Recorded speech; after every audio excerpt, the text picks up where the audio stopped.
ಒಬ್ಬ ಕಿರುತೆರೆ ನಟ ನಟಿಯ ಬದುಕು? ದುರಂತ ಏನು ಅಂತಂದ್ರೆ ಕಲಾವಿದ ಬಡವನಾಗಿ ಇರಬೇಕು ಅಂತ ತುಂಬಾ ಜನ ಬಯಸೋದು.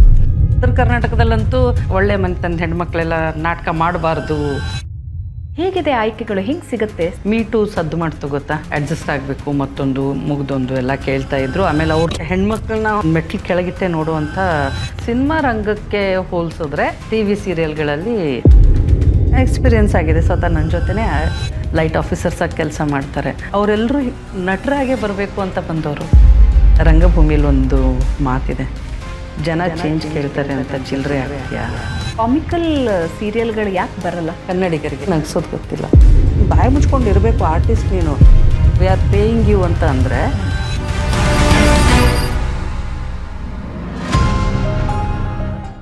ನಮಸ್ಕಾರ ವೀಕ್ಷಕರೇ, ಬೆಂಗಳೂರು ಬಸ್ಗೆ ಸ್ವಾಗತ. ನಾನು ಭಾವನಾ ನಾಗಯ್ಯ. ಪ್ರತಿ ವಾರ ಒಬ್ಬ ಗಣ್ಯ ಅತಿಥಿ ನಮ್ಮ ಜೊತೆ ಇರ್ತಾರೆ. ಅವರ ಜೀವನ ಮತ್ತು ಸವಾಲುಗಳು ಇದನ್ನ ನಿಮ್ಮ ಮುಂದೆ ತೆರೆದಿಡ್ತಾರೆ. ನಮ್ಮ ಉದ್ದೇಶ ಒಂದೇ, ಜೀವನದಲ್ಲಿ ಬಹಳಷ್ಟು ಸವಾಲುಗಳನ್ನು ಎದುರಿಸ್ತಾ ಇರ್ತೀರಾ, ಬಹಳಷ್ಟು ಸನ್ನಿವೇಶಗಳಲ್ಲಿ ಏನು ನಿರ್ಧಾರ ತಗೋಬೇಕು ಅಂತ ಗೊಂದಲದಲ್ಲಿರ್ತೀರಾ. ಆದರೆ ನಮ್ಮ ಅತಿಥಿಗಳ ಜೀವನದ ಹಾದಿ ಎಲ್ಲೋ ಒಂದು ಕಡೆ ಯಾವುದೋ ಒಂದು ಉತ್ತರ ನಿಮಗೆ ಖಂಡಿತ ತಂದುಕೊಡುತ್ತೆ ಅನ್ನೋ ಆಶಯದೊಂದಿಗೆ ಪ್ರತಿ ವಾರ ಒಬ್ಬೊಬ್ಬ ಗಣ್ಯ ಅತಿಥಿಗಳು ನಮ್ಮ ಜೊತೆ ಇರ್ತಾರೆ.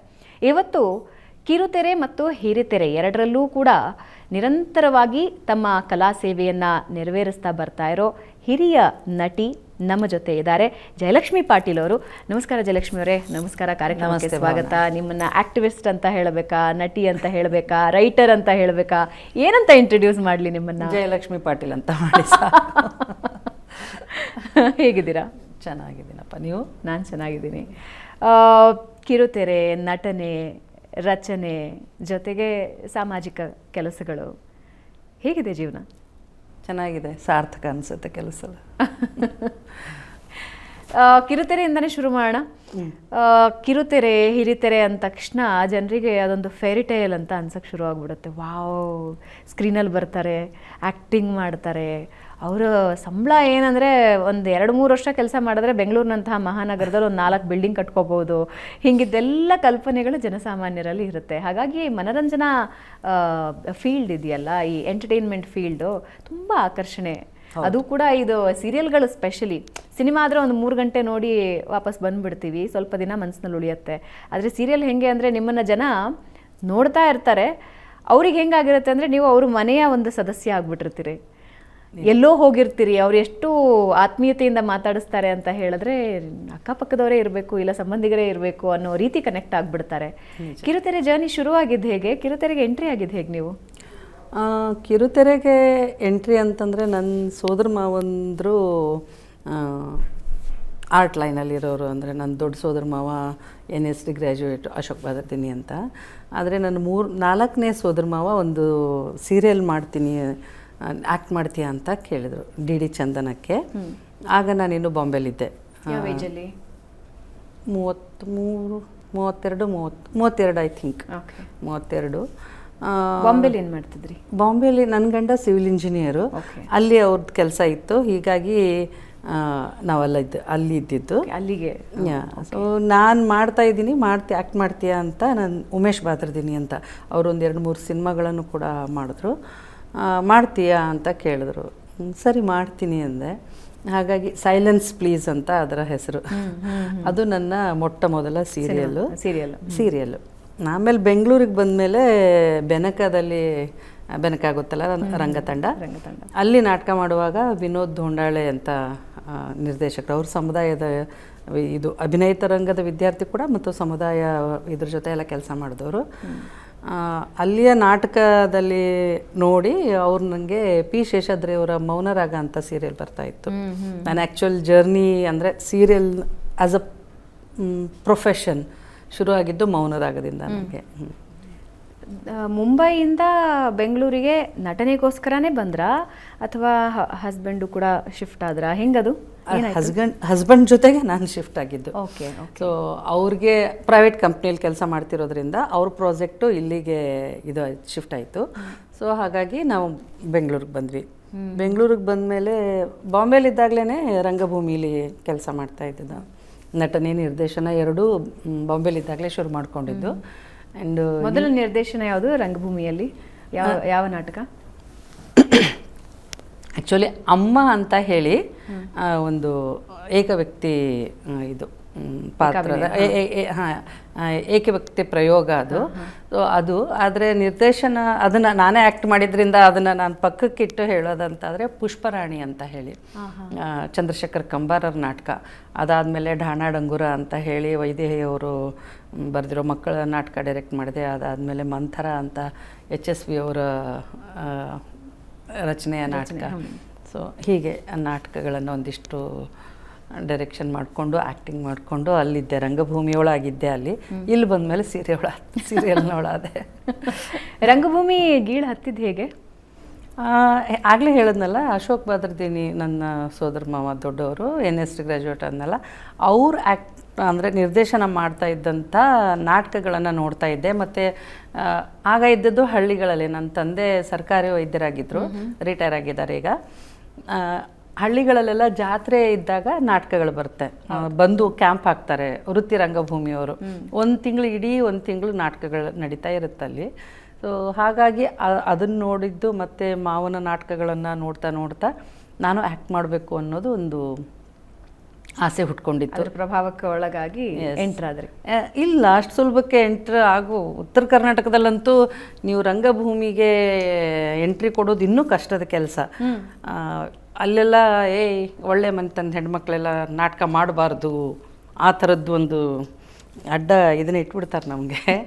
ಹಾಗಾಗಿ ನಾನು ಮದುವೆ ಆಗಿ 10 ವರ್ಷದ ನಂತರ ನಾನು ರಂಗಭೂಮಿಗೆ ಬಂದೆ. ಬಹಳ ಸಮಯ ತಗೊಳುತ್ತೆ ರಂಗಭೂಮಿ ನಿಮ್ಮನ್ನ ತನ್ನೊಳಗಡೆ ಸೇರಿಸ್ಕೊಳ್ಳೋದು. ಮದುವೆ ಆಗಿ ಮನೆದೆಲ್ಲ ಜವಾಬ್ದಾರಿಗಳೆಲ್ಲ ಮುಗಿಸಿ ಇದಾದಮೇಲೆ ಒಂದು ವರ್ಕ್ಶಾಪ್ ಅಟೆಂಡ್ ಮಾಡ್ತೀನಿ ಅಷ್ಟೇ ಅಂತ ವರ್ಕ್ಶಾಪ್ ಮೂಲಕ ಶುರು ಮಾಡಿಕೊಂಡಿದ್ದು. ಆ್ಯಂಡ್ ಇಲ್ಲಿವರೆಗೂ ಕರ್ಕೊಂಬಂದಿದ್ದೆ ಅವತ್ತಿಂದ ಇಲ್ಲಿ. ವಂಡರ್ಫುಲ್. ಜನಸಾಮಾನ್ಯರ ಪ್ರಶ್ನೆ ಕೇಳ್ತೀನಿ ನಾನು ನಿಮಗೆ. ಖಂಡಿತ. ಕಿರುತೆರೆ ಮತ್ತು ಹಿರಿತೆರೆಯಲ್ಲಿ ಕೆಲಸ ಮಾಡೋರೆಲ್ಲರೂ ಬಹಳ ದೊಡ್ಡ ಶ್ರೀಮಂತರು ಅನ್ನೋ ನಂಬಿಕೆ ಇದೆ ಜನರಲ್ಲಿ. ಅಷ್ಟು ಏನು ಸಂಪಾದಿಸ್ತಾರಾ ಕಿರುತೆರೆಯಲ್ಲಿ? ಜನರ ಪ್ರೀತಿಯ ಸಂಪಾದನೆ ಸಿಕ್ಕಾಪಟ್ಟೆ ಇರುತ್ತೆ, ಅವರ ಅಭಿಮಾನದ ಸಂಪಾದನೆ ಬೇಕಾದಷ್ಟಿರುತ್ತೆ. ಆದರೆ ಅದು ಸುಳ್ಳು. ಆಮೇಲೆ ದುರಂತ ಏನು ಅಂತಂದರೆ, ಕಲಾವಿದ ಬಡವನಾಗೇ ಇರಬೇಕು ಅಂತ ತುಂಬ ಜನ ಬಯಸೋದು.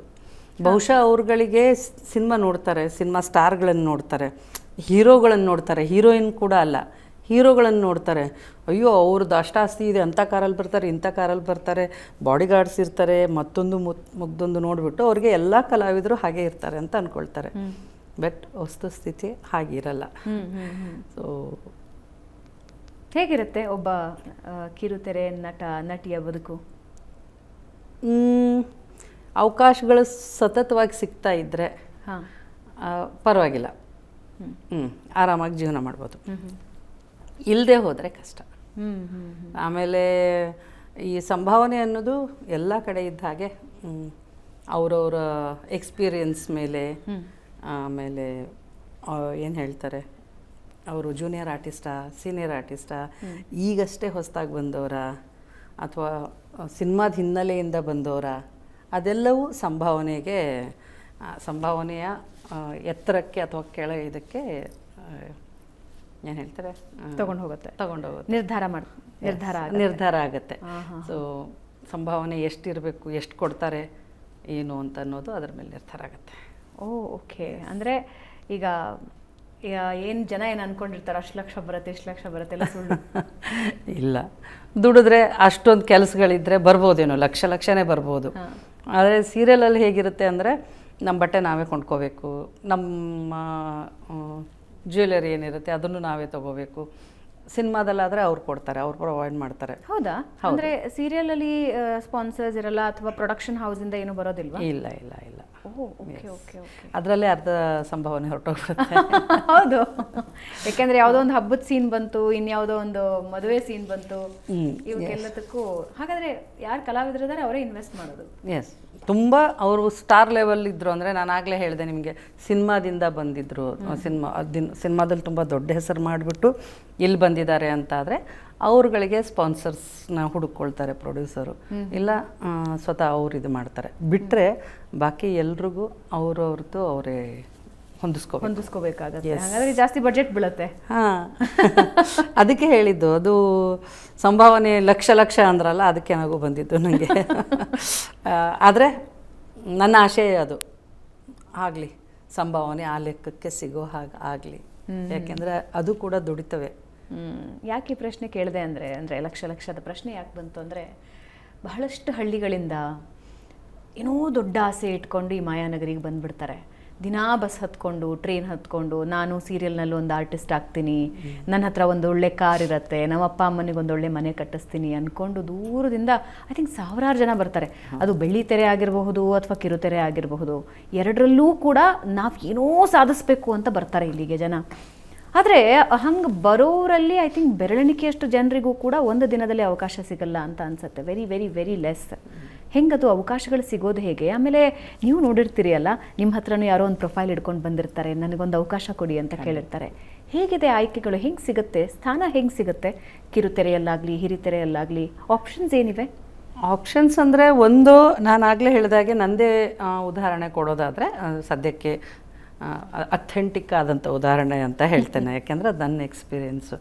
ನನ್ನ ನಾಟಕದಲ್ಲಿ ನನ್ನ ಅಭಿನಯ ನೋಡಿ ಅವ್ರಿಗೆ ನಮ್ಮ ಸೀರಿಯಲ್ನ ಈ ಪಾತ್ರಕ್ಕೆ ಇವ್ರು ಸೂಟ್ ಆಗ್ತಾರೆ ಅಂತ ಹೇಳಿ ಅನಿಸಿ ಅವ್ರು ನನಗೆ ರಂಗಭೂಮಿಯ ಮೂಲಕ ಪರಿಚಯವೂ ಇದ್ರಾದ್ರಿಂದ ವಿನೋದ್ ಧೋಂಡಾಳೆ ನನ್ನನ್ನು ಹಾಕಿ ಕರೆದ್ರು.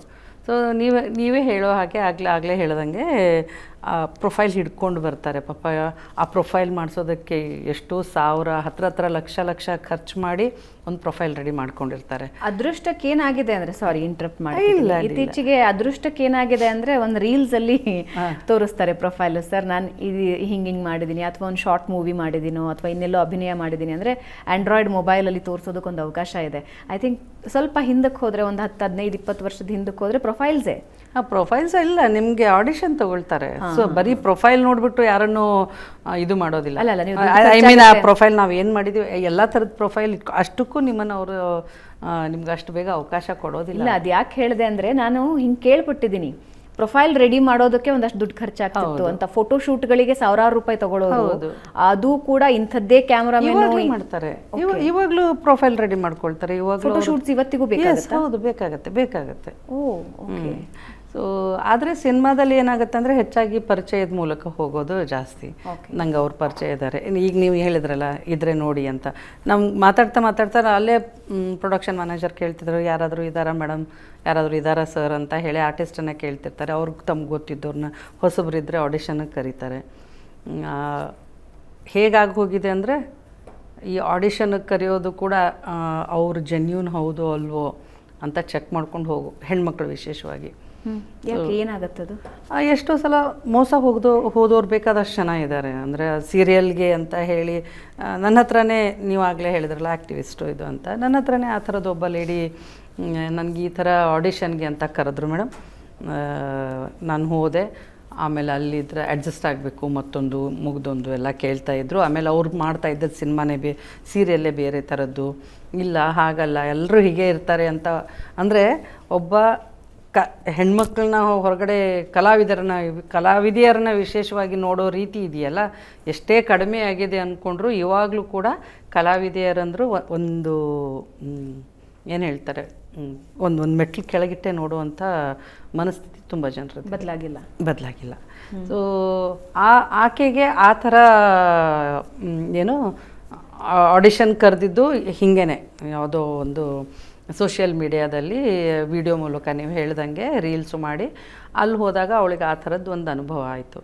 ಸೊ ಆಕೆ ನನ್ನ ಹತ್ರ, ನಾ ಎದಕ್ಕೆ ಹೋಗ್ತೀರಿ, ಅವಾಯ್ಡ್ ಮಾಡಿ, ಅವ್ರಿಗೆ ನೀವು ಉಲ್ಟಾ ಧಮಕಿ ಹಾಕಿ ನೀವು ಈ ರೀತಿ ಮಾಡ್ತಿದ್ದೀರಿ ಅಂತ ಹೇಳಿ. ನನ್ನ ಹತ್ರ ಫೋನ್ ಕಾಲ್ಸ್ ಇದೆ, ಮತ್ತೊಂದಿದೆ, ಅವ್ರನ್ನ ಆ ರೀತಿ ಇದೆ, ನಾನು ಅದನ್ನು ಹೊರಗಡೆ ಪೊಲೀಸರಿಗೆ ಕೊಡ್ತೀನಿ ಅಂತ ನೇರವಾಗಿ ಹೇಳಿ ಅಂತ ಹೇಳಿ ಆ ಹುಡುಗಿನ ಅಲ್ಲಿಂದ ಪಾರು ಮಾಡಬೇಕಾಯ್ತು. ಸೊ ಹೀಗಾಗಿ ನನ್ನ ಸಜೆಷನ್ ಏನು ಅಂದರೆ, ನಿಮ್ಗೆ ಗೊತ್ತಿದ್ದವ್ರ ಮೂಲಕ ಹೋಗೋದು ಒಳ್ಳೆಯದು ಅಂತ. ಸೊ ಅಭಿನಯ ಹೌದು, ಎಲ್ಲರೂ ನೀವು ಹೇಳೋ ಹಾಗೆ ಕನಸಿದೆಯಲ್ಲ, ಅದು ತುಂಬ ಚೆಂದ. ಇಷ್ಟು ಏನು ನಟರಾಗಬೇಕು ಅಥವಾ ನಟಿ ಆಗಬೇಕು ಅಂತ ಬರೋದು, ಬಂದು ಅಲ್ಲಿ ಈಗ ಪ್ರೊಡಕ್ಷನ್ನಲ್ಲಿ ಕೆಲಸ ಮಾಡ್ತಿರ್ತಾರೆ ಹುಡುಗರು, ಲೈಟ್ ಆಫೀಸರ್ಸಾಗಿ ಕೆಲಸ ಮಾಡ್ತಾರೆ. ಕ್ಯಾಮ್ರಾದವ್ರ ಜೊತೆ ಕೆಲಸ ಮಾಡ್ತಾರೆ. ಅವರೆಲ್ಲರೂ ನಟರಾಗೆ ಬರಬೇಕು ಅಂತ ಬಂದವರು.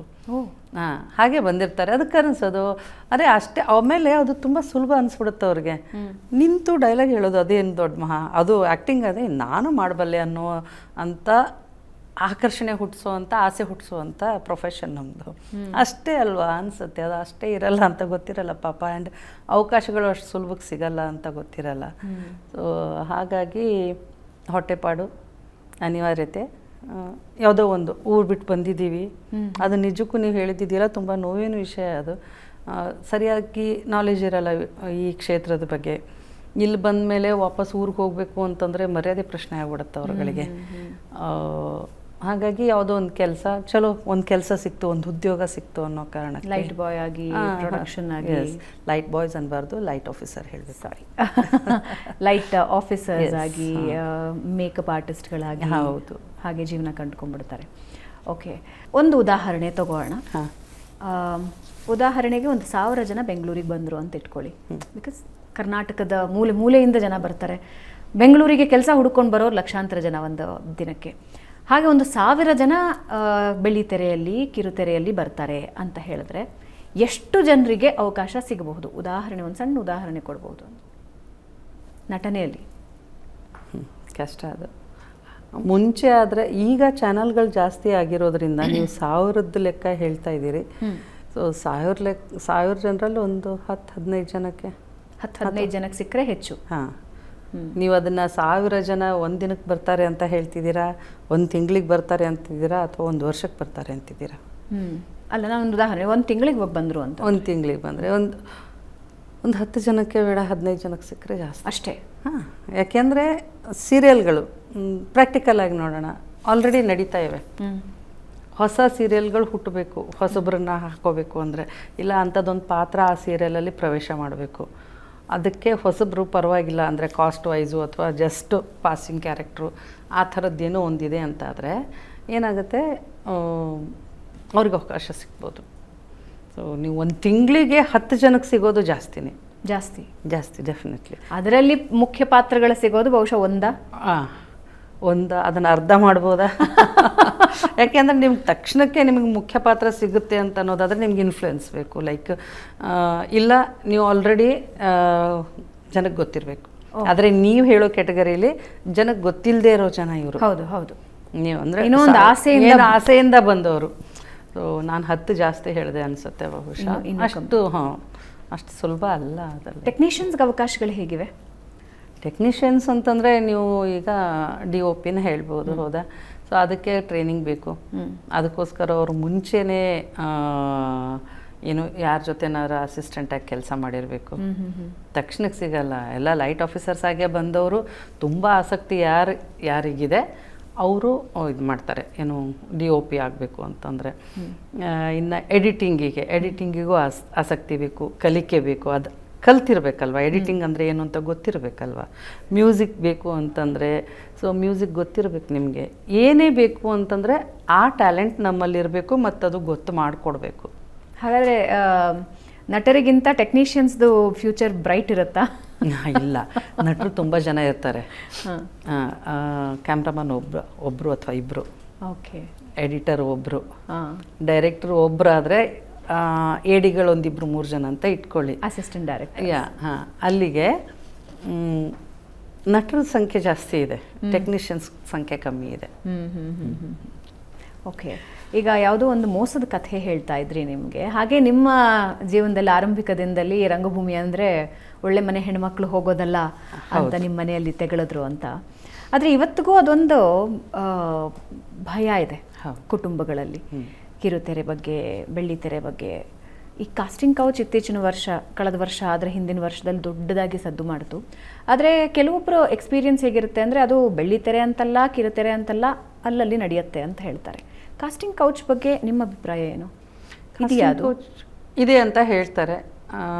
ನನಗೆ ಆ ಎಕ್ಸ್ಪೀರಿಯೆನ್ಸ್ ನನಗಾಗಿಲ್ಲ. ಬಟ್ 2 ವರ್ಷ ಅಲ್ಲ, 2 ವರ್ಷ ಅಲ್ಲ, ಮೀಟು ಸದ್ದು ಮಾಡ್ತು, ಗೊತ್ತಾ? ಹೌದು. ಸೊ ಅದಕ್ಕೂ ಮುಂಚೆಯಿಂದ ಹೇಳ್ತಾ ಬಂದಿದ್ದಾರೆ, ಯಾರೂ ಕೇಳ್ತಿರ್ಲಿಲ್ಲ. ಮೀಟು ಚಳವಳಿ ಯಾವಾಗ ಶುರು ಆಯಿತೋ ಆಗ ಅದ್ರ ಬಗ್ಗೆ ಒಂದು ಅವೇರ್ನೆಸ್ಸು ಸಾಮಾನ್ಯ ಜನರಿಗೂ ತಲುಪೋ ಮಟ್ಟಿಗೆ ಅವೇರ್ನೆಸ್ ಹುಟ್ಕೊಂಡಿದ್ದು ನಿಜ. ಕಾಸ್ಟಿಂಗ್ ಕೌಚ್ ಬಗ್ಗೆ ಹೇಳಬೇಕಂದ್ರೆ ಆಗುತ್ತೆ. ಅಗೇನ್ ನಾವು ಯಾರ ಮೂಲಕ ಹೋಗ್ತೀವಿ, ಆಯ್ಕೆ ಮಾಡ್ಕೋತೀವಿ. ಆಯ್ಕೆ ಮಾಡ್ಕೊಳ್ಳೋದು ನಮ್ಮ ಕೈಲಿರಲ್ಲ, ಅಲ್ಲಿ ಹೋದ್ಮೇಲೆ ಗೊತ್ತಾಗೋದು ಅವ್ರು ಏನು ಹೇಳ್ತಾರೆ ಅಂತ ಅನ್ನೋದು. ಅದೇ ಅಡ್ಜಸ್ಟ್ಮೆಂಟು ಮತ್ತೊಂದು ಏನೇನೋ ಹೇಳ್ತಾರಲ್ಲ, ಅದು ಅಲ್ಲಿ ಹೋಗೋವರೆಗೂ ಯಾರಿಗೂ ಗೊತ್ತಿರಲ್ಲ ಪಾಪ, ಇನ್ನೋಸೆಂಟಾಗಿ ಹೋಗಿರ್ತಾರೆ. ಅಲ್ಲಿ ಹೋದ್ಮೇಲೆ ಈ ಥರದ್ದು ಒಂದಿಷ್ಟು ಜನ ಹೇಳ್ತಾರೆ ಅಂದರೆ ಎಲ್ಲರೂ ಹಾಗೆ ಇರಲ್ಲ ಅನ್ನೋದು ಸತ್ಯ. ಟಿ ವಿ ಸೀರಿಯಲ್ಗಳಲ್ಲಂತೂ ಒಂಥರ ನೀವು ಆಗಲೇ ಹೇಳಿದ್ರಿ ಅಲ್ಲ, ಮನೆ ಜನರನ್ನ ನೋಡ್ದಂಗಾಗತ್ತೆ ಅಂತ ಹೇಳಿ ತುಂಬ ಅಷ್ಟೊಂದು ಆತ್ಮೀಯ, ಅದು ಸತ್ಯ. ಟಿ ವಿ ಸೀರಿಯಲ್ಗಳ ವಾತಾವರಣ ಕೂಡ ಹಾಗೆ ಇರುತ್ತೆ. ಅಲ್ಲಿ ಅದು ಕಡಿಮೆನೆ, ಇಲ್ಲವೇ ಇಲ್ಲ ಅಂತ ನಾನು ಹೇಳಾರೆ. ಬಟ್ ಸಿನಿಮಾ ರಂಗಕ್ಕೆ ಹೋಲಿಸಿದ್ರೆ ಟಿ ವಿ ಸೀರಿಯಲ್ಗಳಲ್ಲಿ ಅದು ಕಡಿಮೆ. ನಾನೊಬ್ಬ ನಟಿಯ ಇತ್ತೀಚಿನ ಪೋಸ್ಟ್ ಬಗ್ಗೆ ನಿಮ್ಗೊಂದು ಮೆನ್ಷನ್ ಮಾಡ್ತಾ ಇದ್ದೀನಿ. ವಿಜಯಲಕ್ಷ್ಮಿ ಸುಬ್ರಹ್ಮಣ್ಯ ಅವರು ಇತ್ತೀಚೆಗೊಂದು ಪೋಸ್ಟ್ ಹಾಕ್ಕೊಂಡಿದ್ರು, ರಾಜಕೀಯದಿಂದಾಗಿ ಬಿಡಬೇಕಾಯ್ತು ಅಂತ ಒಂದು ಪೋಸ್ಟ್ ಹಾಕೊಂಡಿದ್ರು. ಅಂಜಲಿ ಅವ್ರ ಬಗ್ಗೆ ಅವ್ರು ಹಾಕ್ಕೊಂಡಿದ್ರು, ತಮ್ಮ ಬಗ್ಗೆನೂ ಅವರ ಬೇಸರ ವ್ಯಕ್ತಪಡಿಸಿದ್ದಾರೆ. ಈ ಕಿರುತೆರೆ ಡ್ರಾಮಾಸ್ ಹೆಂಗ್ ನಡೆಯುತ್ತವೆ ಅಂದ್ರೆ ಹೆಂಗದ, ಅಲ್ಲಿ ಪಾಲಿಟಿಕ್ಸ್ ಇರುತ್ತಾ? ಎಲ್ಲ ಕಡೆ ಇರುತ್ತೆ, ಮನೇಲೆ ಪಾಲಿಟಿಕ್ಸ್ ಇರುತ್ತಂತೆ, ಕಿರುತೆರೆ ಅದರಿಂದ ಹೊರತಾಗುತ್ತಾ? ಖಂಡಿತವಾಗ್ಲು ಮನೇಲಿ ಎಂತ ಪಾಲಿಟಿಕ್ಸ್ ಇರುತ್ತೆ ಅಲ್ವಾ? ಸೊ ಪಾಲಿಟಿಕ್ಸ್ ಅಂದ್ರೆ ಏನು, ಅಲ್ಲಿ ಏನ್ ಪಾಲಿಟಿಕ್ಸ್ ಆಗಕ್ಕೆ ಸಾಧ್ಯ? ಏನೋ ಆಗ್ಬೋದು. ಓಕೆ, ಲೈಕ್ ಅವನು ಯಾಕೆ ಅವ್ನು ಚೆನ್ನಾಗಿ ಮಾಡಲ್ಲ, ಅಥವಾ ಅವಳು ಯಾಕೆ ಅವಳು ಚೆನ್ನಾಗಿ ಮಾಡಲ್ಲ, ಅವಳು ಹಾಗೆ ಅವಳು ಹೀಗೆ. ಸೊ ನಿಜ ಅನಿಸೋ ಥರ ನೀವು ಹೇಳಿದ್ರೆ ಅದು ಇರ್ಬೋದು, ಇಲ್ಲದೆ ಇರ್ಬೋದು. ನನಗೆ ನೀವೇನು ವಿಜಯಲಕ್ಷ್ಮಿ ಮತ್ತು ಇವ್ರದ್ದು ಹೇಳಿದ್ರಲ್ಲ, ನಂಗೆ ಅವ್ರ ಬಗ್ಗೆ ಗೊತ್ತಿಲ್ಲ. ಅಂಜಲಿ ಮತ್ತು ವಿಜಯಲಕ್ಷ್ಮಿ ಸುಬ್ರಹ್ಮಣ್ಯ ವಿಷಯ ನಂಗೆ ಗೊತ್ತಿಲ್ಲ. ಬಟ್ ಪಾಲಿಟಿಕ್ಸ್ ಎಲ್ಲಿರಲ್ಲ ಹೇಳಿ. ಬೇಡ ಅಂತಂದರೆ ತೆಗೆಸ್ಬೋದು, ಇಲ್ಲ ನಿಮ್ಮ ಪಾತ್ರನ ಕುಗ್ಸ್ಬಿಟ್ಟು ತನ್ನ ಪಾತ್ರನ ಎತ್ತರಕ್ಕೆ ತೊಗೊಂಡು ಹೋಗೋ ಹಾಗೆ, ಪಾತ್ರನೇ ಇಲ್ಲದೆ ಇರೋ ಹಾಗೆ, ಇಲ್ಲ ನಾವೇ ಬಿಟ್ಟು ಬೇಡ ಮಾರಾಯರೇ, ನನಗೆ ಈ ಪಾತ್ರ ಬೇಡ, ನಂಗೆ ಉಸಿರು ಕಟ್ತಾ ಇದೆ, ನಾನು ಬಿಟ್ಬಿಡಿ ನಾನು ಹೋಗ್ತೀನಿ ಅನ್ನೋ ಥರನೂ ಆಗ್ಬೋದು. ಅದೆಲ್ಲವೂ ಪಾಲಿಟಿಕ್ಸೇ, ಅದು ಎಲ್ಲ ಕಡೆ ನಡೀತಾ ಇರುತ್ತೆ, ಇಲ್ಲೂ ನಡೆಯುತ್ತೆ. ಹಂಗಿದ್ದು ಯಾವ್ದಾದ್ರು ಎಕ್ಸ್ಪೀರಿಯನ್ಸ್ ನಿಮಗೆ ಬೇಜಾರಾಗಿದ್ದಿದೆಯಾ? ಇದೆ, ಬಟ್ ಹೇಳೋದು ಬೇಡ. ಯಾಕೆ ಹೇಳ್ತಿದ್ದೀನಿ ಅಂತಂದರೆ ಎಕ್ಸ್ಪೀರಿಯನ್ಸ್ ಆಗಿದೆ, ಸ್ವತಃ ನನ್ನ ಜೊತೆನೇ ಆಗಿದೆ. ಹೇಳೋದ್ರಿಂದ ಆಗೋದೇನು? ಏನು ಹೇಳ್ಬೋದು ನಾನು ಅಂತಂದರೆ ಬಿ ಸ್ಟ್ರಾಂಗ್ ಅಂತ ಹೇಳೋದು. ಪಾಲಿಟಿಕ್ಸ್ಗೆ ಮಣಿಬೇಡಿ, ಕುಗ್ಗಬೇಡಿ. ಸೊ ನೀವು ಏನು ಅನ್ನೋದನ್ನು ಪ್ರೂವ್ ಮಾಡಿ ಅಂತ ಹೇಳ್ಬೋದೇ ವಿನಃ ನಾನು ನನ್ನ ಜೊತೆ ಆದಂಥ ಪಾಲಿಟಿಕ್ಸ್ನ ನಾನು ಹೇಳೋದ್ರಿಂದ ಅದು ಸರಿ ಹೋಗಲ್ಲ. ಓಕೆ, ಹೆಂಗೆ ಅನಿಸಿತ್ತು ಅಂದರೆ ಆ ರೀತಿ ಪಾಲಿಟಿಕ್ಸ್ ಆಗಿ ಏನೋ ಒಂದು ಬೆಳವಣಿಗೆ ನಡೆದಾಗ ವಾಟ್ ಯು ವೆಂಟ್ ಥ್ರೂ ಅಂದರೆ ಏನು ಅನಿಸಿತ್ತು ನಿಮಗೆ? ಸಫೋಕೇಷನ್. ಓಕೆ, ಉಸಿರು ಕಟ್ಟಕ್ಕೆ ನಿಲ್ಲುತ್ತೆ. ಆ್ಯಂಡ್ ನನಗೆ ಮಾಡೋಕ್ಕೆ ಗೊತ್ತಿಲ್ಲ, ನಂಗೆ ಇಷ್ಟನೂ ಇಲ್ಲ. ಪಾಲಿಟಿಕ್ಸ್ ಅನ್ನೋ ಚೆನ್ನಾಗೇ ಗೊತ್ತಿದೆ, ಆದರೆ ನಂಗೆ ಆ ಥರದ್ದು ಅಂಥದ್ರಲ್ಲಿ ಆಸಕ್ತಿ ಇಲ್ಲ. ಬಟ್ ನನ್ನ ಜೊತೆ ಆ ಥರ ನಡೀತಿದೆ ಅಂದಾಗ ಒಂದು ಉಸಿರುಗಟ್ಟೋ ವಾತಾವರಣ ಸೃಷ್ಟಿಯಾಗಿಬಿಡುತ್ತೆ ಅಲ್ಲಿ. ನಿಮಗೆ ಅನ್ನೋ ಹಾಗಿಲ್ಲ, ಅನುಭವಿಸೋ ಹಾಗಿಲ್ಲ. ಸೊ ನೀವೇನು ಡಿಮಾಂಡ್ ಮಾಡ್ತೀರಿ? ಅದು ಯಾವುದೇ ಆರ್ಟಿಸ್ಟು ನಿಮ್ಗೆ ಕೊಟ್ಟ ಸ್ಕ್ರಿಪ್ಟು ಅದರಲ್ಲಿ ಏನಿದೆ ನಾನು ಆ್ಯಕ್ಟ್ ಮಾಡಬೇಕು ಅಷ್ಟೇ ತಾನೇ. ಒಬ್ಬ ಆರ್ಟಿಸ್ಟ್ ಮಿತಿ ಏನಿರುತ್ತೆ ಅಷ್ಟಿರುತ್ತೆ. ಸೊ ಪಾಲಿಟಿಕ್ಸ್ ಮಾಡಿ ನೀವು ಅದರಲ್ಲೂ ಉಸಿರುಗಟ್ಟೋ ಹಾಗೆ ಮಾಡಿ,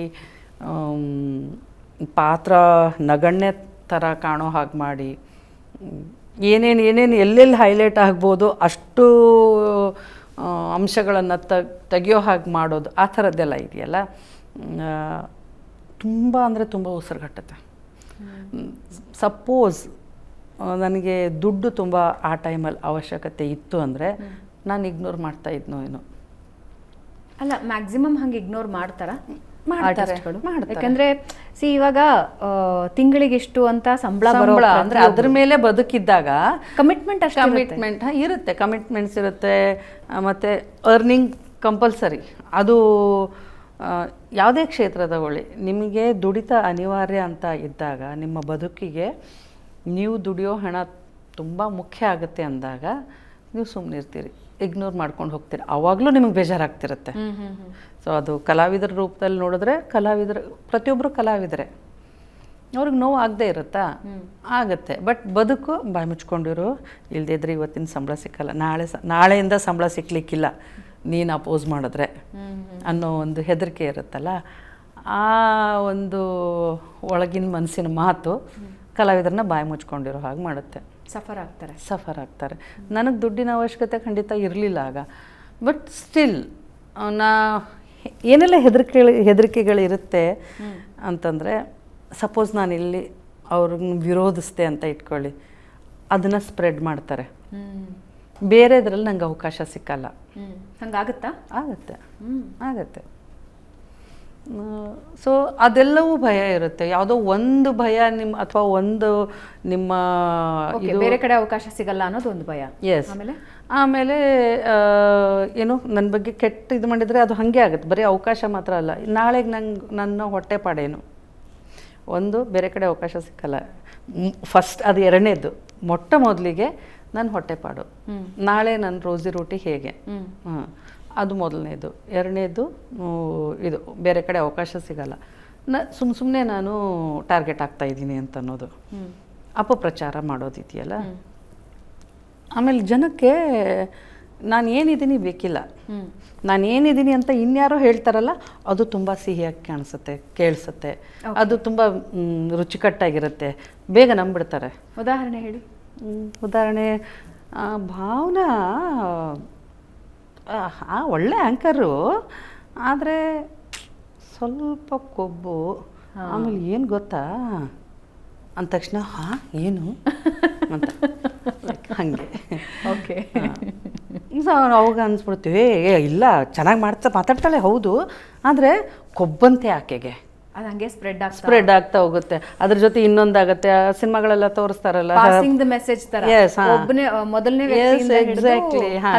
ಅಲ್ಲಿ ಹೋಗೋ ಅಷ್ಟರಲ್ಲಿ ಭಾವನಾ ಎಂತ ಕೆಟ್ಟ ಹೆಣ್ಮಗಳು ಅಂತಂದ್ರೆ, ಯಪ್ಪ ಅವ್ರ ಎದುರುಗಡೆ ಬಂದ್ರೆ ಹಿಂಗ್ ನೋಡೋದು ಅಷ್ಟೇನೆ. ಅಲ್ಲಿವರೆಗೂ ಹೋಗ್ತಾರೆ ಜನ. ಏನಾಗಬೇಕಾಗಿದೆ ಅವ್ರಿಗೆ?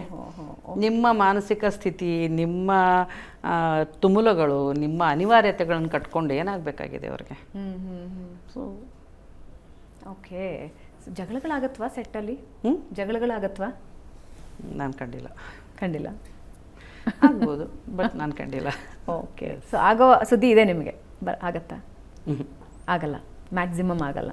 ಅಲ್ಲ, ಆಗ್ಬೋದು. ನಾನು ನಿರಾಕರಿಸಲ್ಲ. ಯಾಕೆ ನಿರಾಕರಿಸ್ತಿಲ್ಲ ಅಂದರೆ, ಅಲ್ಲಿರೋರು ಮನುಷ್ಯರೇ. ಆದ್ದರಿಂದ ಕಲಾವಿದರು ಮನುಷ್ಯ ಲೋಕದಿಂದ ಆಚೆ ಏನಲ್ವಲ್ಲ. ಹೌದು, ನಾವು ಗಂಧರ್ವರು ಹೌದು, ಬಟ್ ಮನುಷ್ಯರೇ ಅಲ್ವಾ. ಓಕೆ. ಕಾಂಪಿಟೇಷನ್ ಹೆಂಗಿರುತ್ತೆ ಈಗ? ಹಲವಾರು ಸೀರಿಯಲ್ಗಳಲ್ಲಿ ಹೇಗಿರುತ್ತೆ, ವ್ಯಕ್ತಿನ ಸಾಯಿಸ್ತಾರೆ, ಮುಖ ಬದಲಾವಣೆ ಮಾಡಿ ಅದೇ ಕ್ಯಾರೆಕ್ಟರ್ ಇನ್ನೊಬ್ರು ಯಾರೋ ಬರ್ತಾರೆ. ಕೆಲವೊಂದು ಅನಿವಾರ್ಯತೆಗಳಿರಬಹುದು, ಯಾಕೆಂದರೆ ಈ ನಟ ಅಥವಾ ನಟಿ ನನಗೆ ಸಾಕು ಅಂತ ಅನಿಸಿ ಹೊರಗೆ ಹೋಗೋದು ಇರಬಹುದು, ಅಥವಾ ಮನಸ್ತಾಪಗಳಿಂದ ಹೊರಗೆ ಹೋಗೋದು ಇರಬಹುದು. ಆದರೆ ನನ್ನ ಪ್ರಶ್ನೆ ಇರೋದು, ಕಾಂಪಿಟೇಷನ್ ಅಂತ ಬಂದಾಗ ಅಥವಾ ಒತ್ತಡಗಳು ಬಂದಾಗ ಹಂಗೆ ವ್ಯಕ್ತಿಗಳು ಚೇಂಜ್ ಆಗುತ್ತೆ ಚಾನ್ಸಸ್ ಇದೆ? ಕಾಂಪಿಟೇಷನ್ಗೂ ಅದಕ್ಕೂ ಸಂಬಂಧವೇ ಇಲ್ಲ. ಕಾಂಪಿಟೇಷನ್ ಹೆಂಗೆ ಅಂದರೆ, ಆ ಸ್ಥಾನ ನನಗೆ ಬೇಕು ಅಂತ ಯಾರೋ ಪ್ರಯತ್ನ ಪಟ್ಟು ಅದರಲ್ಲಿ ಹಾಗೆಲ್ಲ ಆಗಲ್ಲ, ಸಾಧ್ಯ ಇಲ್ಲ. ಓಕೆ. ಅದನ್ನು ಹೇಗೆ ಮಾಡೋಕ್ಕೆ ಸಾಧ್ಯ? ಅದು ಅಷ್ಟು ಸುಲಭ ಅಲ್ವಲ್ಲ. ಮನೇಲಿ ಅಕ್ಕ ತಂಗಿರು ನಂಗೆ ಈಚೆ ಇರಬೇಕು, ನಾನು ಟಿ ವಿ ನೋಡೋದಕ್ಕೆ ಇದೇ ಸೋಫಾ ಮೇಲೆ ಕೂರ್ತೀನಿ, ಇಲ್ಲೇ ಕೂರ್ತೀನಿ ಅಂತ. ಅದೇ ಸೀರಿಯಲ್ನವರಲ್ಲ ಅಲ್ಲ, ನಾನು ಹೇಳ್ತಿರೋದು ಮನೇಲಿ ಅದನ್ನು ನಾವು ಕಿತ್ತಾಡ್ಬೋದು. ಓಕೆ. ಸೀರಿಯಲಲ್ಲಿ ಈ ಪಾತ್ರ ನಾನೇ ಮಾಡ್ತೀನಿ ಅಂತ ಯಾರನ್ನೋ ಸರಿಸಿ ಯಾರು ಹೋಗೋದಿದೆಯಲ್ಲ, ಅದು ಒಂದು ವೇಳೆ ಅವ್ರು ಹಾಗೆ ಹೋಗ್ತಾರೆ. ನನಗೊಂದು ಒಳ್ಳೆ ಪಾತ್ರ ಸಿಕ್ಕಿದೆ. ಓಕೆ. ನನ್ನ ಪಾತ್ರಕ್ಕೆ ನನಗೆಲ್ಲ ಹೇಳಾಗಿದೆ, ಹೀಗೆ ನೀವು ಇಂಥ ಪಾತ್ರ ಮಾಡ್ತಿದ್ದೀರಾ, ನೀವು ಲೀಡು, ಓಕೆ, ನೀವು ಈ ಮನೆ ಮುಖ್ಯಸ್ಥೆ, ಸೋ ಅಂತೆಲ್ಲ ಹೇಳ್ತಾರೆ. ನಾನು ಖುಷಿಯಾಗಿರ್ತೀನಿ. ನೀವು ಹೇಳೋದು ಸಾಧ್ಯತೆಗಳಿಲ್ಲ ಅಂತ ಹೇಳ್ತಿಲ್ಲ. ಯಾಕೆ ಅಂದರೆ, ನನಗೆ ಯಾರೋ ಒಬ್ಬರು ಇದ್ರ ಬಗ್ಗೆ ಹೇಳಿದರು, ಪಾತ್ರ ಸೆಲೆಕ್ಟ್ ಆಯಿತು, ನೀನೇ ಇದಕ್ಕೆ ಅದನ್ನೇ ಹೇಳ್ತಿರೋದು, ಶುರು ಮಾಡೋಣ ಅದನ್ನೇ ಹೇಳಿರ್ತಾರೆ. ನಾಳೆ ಬೆಳಗ್ಗೆಯಿಂದ ಪ್ರೊಡಕ್ಷನ್ ಇಂದ ಫೋನ್ ಇಲ್ಲ, ನಾಳೆ ಬೆಳಗ್ಗೆ ಶೂಟಿಂಗ್ ಹೋಗ್ಬೇಕಿರತ್ತೆ, ಬೇರೆ ಯಾರೋ ಆಯ್ಕೆ ಆಗಿರ್ತಾರೆ, ಬೇರೆ ಯಾರೋ ಸೆಟಲ್ ಇರ್ತಾರೆ. ಹಾಗಾಗಿ ಪ್ರಶ್ನೆ ಕೇಳಿದೆ. ನೀವು ಹೇಳೋದು ಕರೆಕ್ಟು, ಅದು ಆಗಿದೆ, ಆಯಿತಾ, ಆಗುತ್ತೆ ಕೂಡ. ಆದರೆ ಅದನ್ನು ಕೆಲವು ಸಲ ಚಾನಲ್ ಡಿಸೈಡ್ ಮಾಡುತ್ತೆ, ಕೆಲವು ಸಲ ನಮ್ಮ ಆ್ಯಕ್ಟಿಂಗ್ ಡಿಸೈಡ್ ಮಾಡುತ್ತೆ. ಈಗ ನಾನೊಂದು ಪಾತ್ರಕ್ಕೆ ನನ್ನನ್ನೊಂದು ಪಾತ್ರಕ್ಕೆ ಕರೀತಾರೆ, ಓಕೆ, ನಾನು ಸೀನಿಯರ್ ಆರ್ಟಿಸ್ಟು, ಓಕೆ, ಅವ್ರಿಗೆ ಇಷ್ಟರಲ್ಲೆಲ್ಲ ಮಾಡಿದ್ದಾರೆ, ಅವ್ರದ್ದೇನು ಇವತ್ತು ನಾಳೆ ಎಲ್ಲರಿಗೂ ಸ್ಕ್ರೀನ್ ಟೆಸ್ಟ್ ಏನಿದೆ, ಅಥವಾ ಈಗ ಅದನ್ನು ಬೇರೆ ಇನ್ನೇನೋ ಹೆಸರಲ್ಲೇ ಹೇಳ್ತಾರೆ, ಕರೆಯೋದು ನಿಜ. ಕರೆದ್ಮೇಲೆ ಏನಾಗುತ್ತೆ, ಪಾಸು ಫೇಲು ಹೇಳ್ತಾರೆ. ನೀವು ಈಗ ಸಮ್ಟೈಮ್ಸ್ ಏನಾಗುತ್ತೆ, ಅವರು ಹಿರಿಯ ನಟಿ, ಅವ್ರನ್ನ ತಗೊಳ್ಳೋಣ ಅಂತ. ಸೊ ಆಡಿಷನಲ್ಲಿ ನಾನು ಇಷ್ಟ ಆಗಿರ್ತೀನಿ ಅಂತ ಇಟ್ಕೊಳ್ಳಿ. ಆಡಿಷನಲ್ಲಿ ನಾನು ಇಷ್ಟ ಆಗ್ತೀನಿ, ಬರ್ತೀನಿ, 1-2 ದಿನ ನಾನು ಮಾಡ್ತೀನಿ. ಮಾಡಿದ್ಮೇಲೆ ಅವ್ರಿಗೆ ನನ್ನ ಅಭಿನಯ ಇಷ್ಟ ಆಗ್ತಿಲ್ಲ, ಅವ್ರಿಗೆ ಏನು ಬೇಕೋ ಅದು ನನ್ನ ಕಡೆಯಿಂದ ಬರ್ತಿಲ್ಲ ಅಂತ ಅವ್ರಿಗೆ ಅನಿಸುತ್ತೆ. ಓಕೆ. ಎರಡೇ ದಿನ ಮಾಡಿರ್ತಾರೆ. ಆಮೇಲೆ ಒಂದು ಡೈರೆಕ್ಟ್ರಿಗೆ ಅನಿಸ್ಬೋದು, ಇಲ್ಲ ಚಾನಲ್ಗೆ ಅನಿಸ್ಬೋದು. ಯಾಕೆ ಅಂತಂದರೆ ಇದು ಚಾನಲ್ ನಿಮ್ಗೆ ಗೊತ್ತು, ಇಲ್ಲ ಚಾನಲ್ನವ್ರಿಗೆ ಅನಿಸ್ಬೋದು ಹಾಗೆ ಅಂತ ಹೇಳಿ ಇಬ್ಬರಲ್ಲಿ ಒಬ್ರಿಗೆ ಅನಿಸಿದ್ರೆ ಕ್ಯಾರೆಕ್ಟರ್ನ ಚೇಂಜ್ ಮಾಡ್ತಾರೆ. ಸೊ ನನಗೆ ಈ ಪಾತ್ರ ಬೇಕು ಅಂತ ಹೇಳಿ ಅವ್ರನ್ನ ಚೇಂಜ್ ಆರ್ಟಿಸ್ಟ್ ಮಾಡಿಸ್ತಾರೆ. ಆರು ಮಟ್ಟಿನ ರಾಜಕೀಯ ಇರಬೇಕು ಅಂದರೆ ಆರ್ಟಿಸ್ಟ್ಗೆ ಏನು ಕ್ಯಾರೆಕ್ಟ್ರು ಅಂತ ಗೊತ್ತಿರಬೇಕು. ಓಕೆ, ಅವ್ರ ಜಾಗದಲ್ಲಿ ಇನ್ಯಾರೋ ಬರೋ ಆರ್ಟಿಸ್ಟು ಆ ರೇಂಜಿನ ಇನ್ಫ್ಲೂಯೆನ್ಸ್ ಇರಬೇಕು. ಹಾಗಿದ್ದಾಗ ಸಾಧ್ಯ. ಅದರ್ವೈಸು ಅದು ಒಂದು ನಿರ್ದೇಶಕರ ನಿರ್ಧಾರ ಆಗಿರುತ್ತೆ, ಇಲ್ಲ ಅಂದರೆ ಚಾನಲ್ ನಿರ್ಧಾರ. ಎಸ್, ಬಹಳಷ್ಟು ನೆಗೆಟಿವ್ಸೇ ಮಾತಾಡ್ಬಿಟ್ವಿ ಅಂತ ಅನ್ಸುತ್ತೆ. ಒಂಚೂರು ಪಾಸಿಟಿವ್ ಕಡೆ ಹೋಗೋಣ.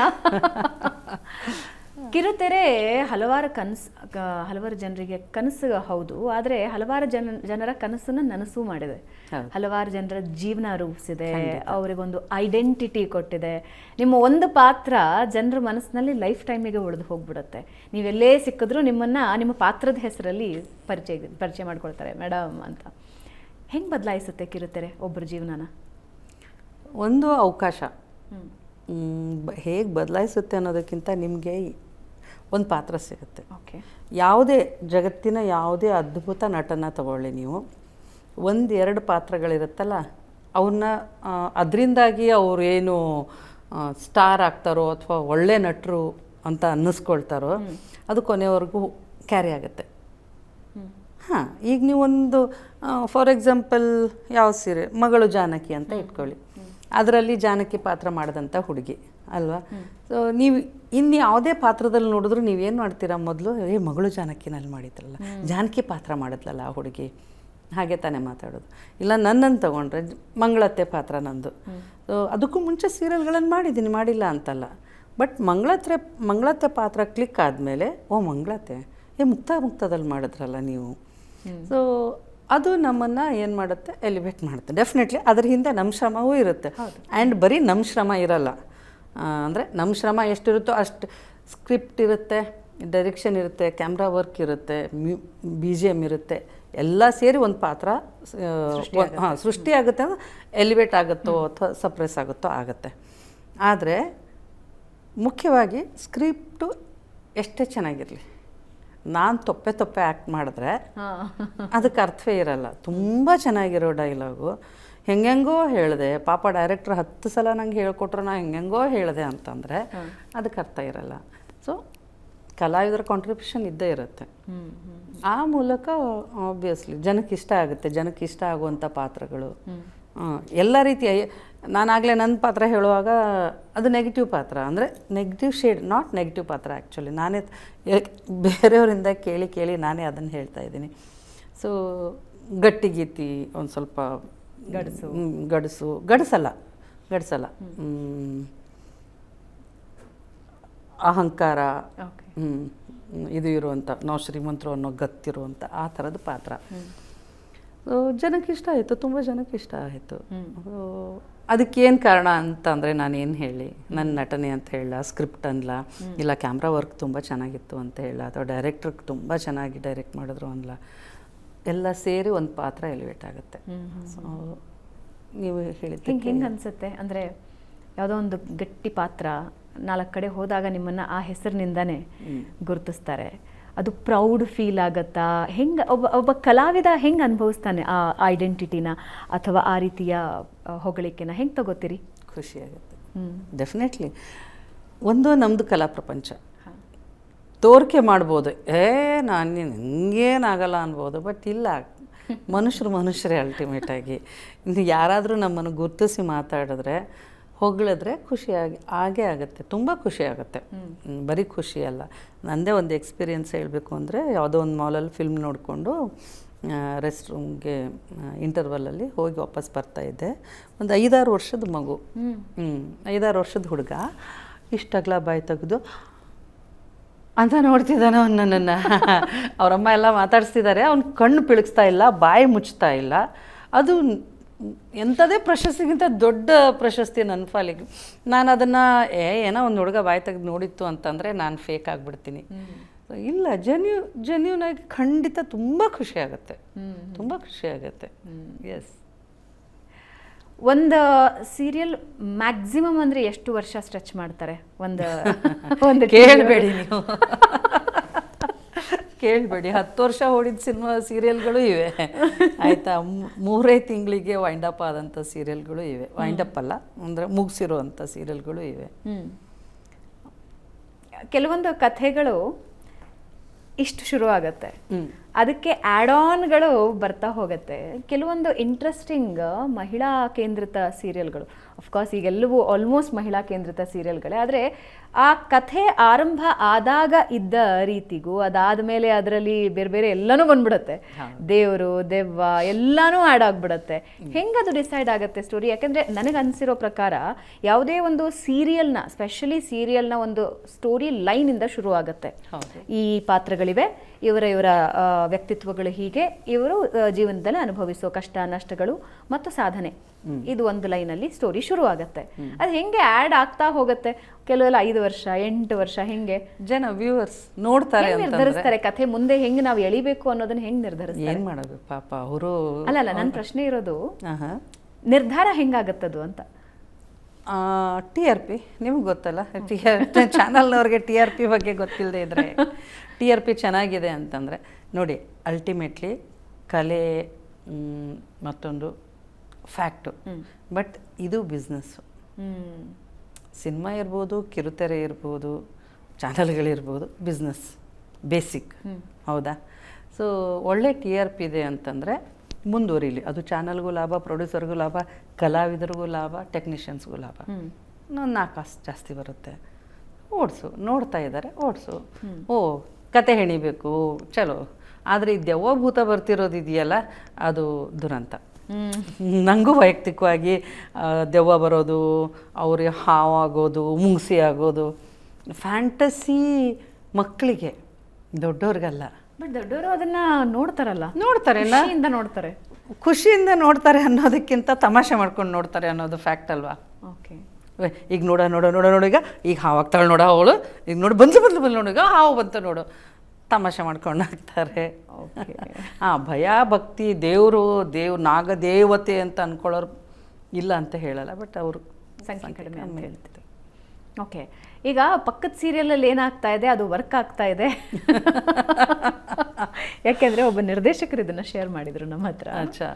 ಪಕ್ಕದ ಸೀರಿಯಲಲ್ಲಿ ಯಾವುದೋ ಒಂದು, ಫಾರ್ ಎನ್ ಎಕ್ಸಾಂಪಲ್, ಗಂಡ ಹೆಂಡತಿ ಇಬ್ಬರು ಬೇರೆ ಆದ್ರು ಅನ್ನೋ ಟೈಮಿಗೆ TRP ಜಾಸ್ತಿ ಬಂತು ಅಂತನೋ, ಅಥವಾ ಬೇರೆ ಆಗಿದ್ದವರು ಒಂದಾಗ್ತಿರೋ ಸನ್ನಿವೇಶದಲ್ಲಿ TRP ಜಾಸ್ತಿ ಬಂತು ಅಂತಾನೋ, ಅಂಥದ್ದೇ ಒಂದು ಸನ್ನಿವೇಶ ನಮ್ಮ ಸೀರಿಯಲಲ್ಲೂ ನಾವು ಕ್ರಿಯೇಟ್ ಮಾಡಬೇಕು.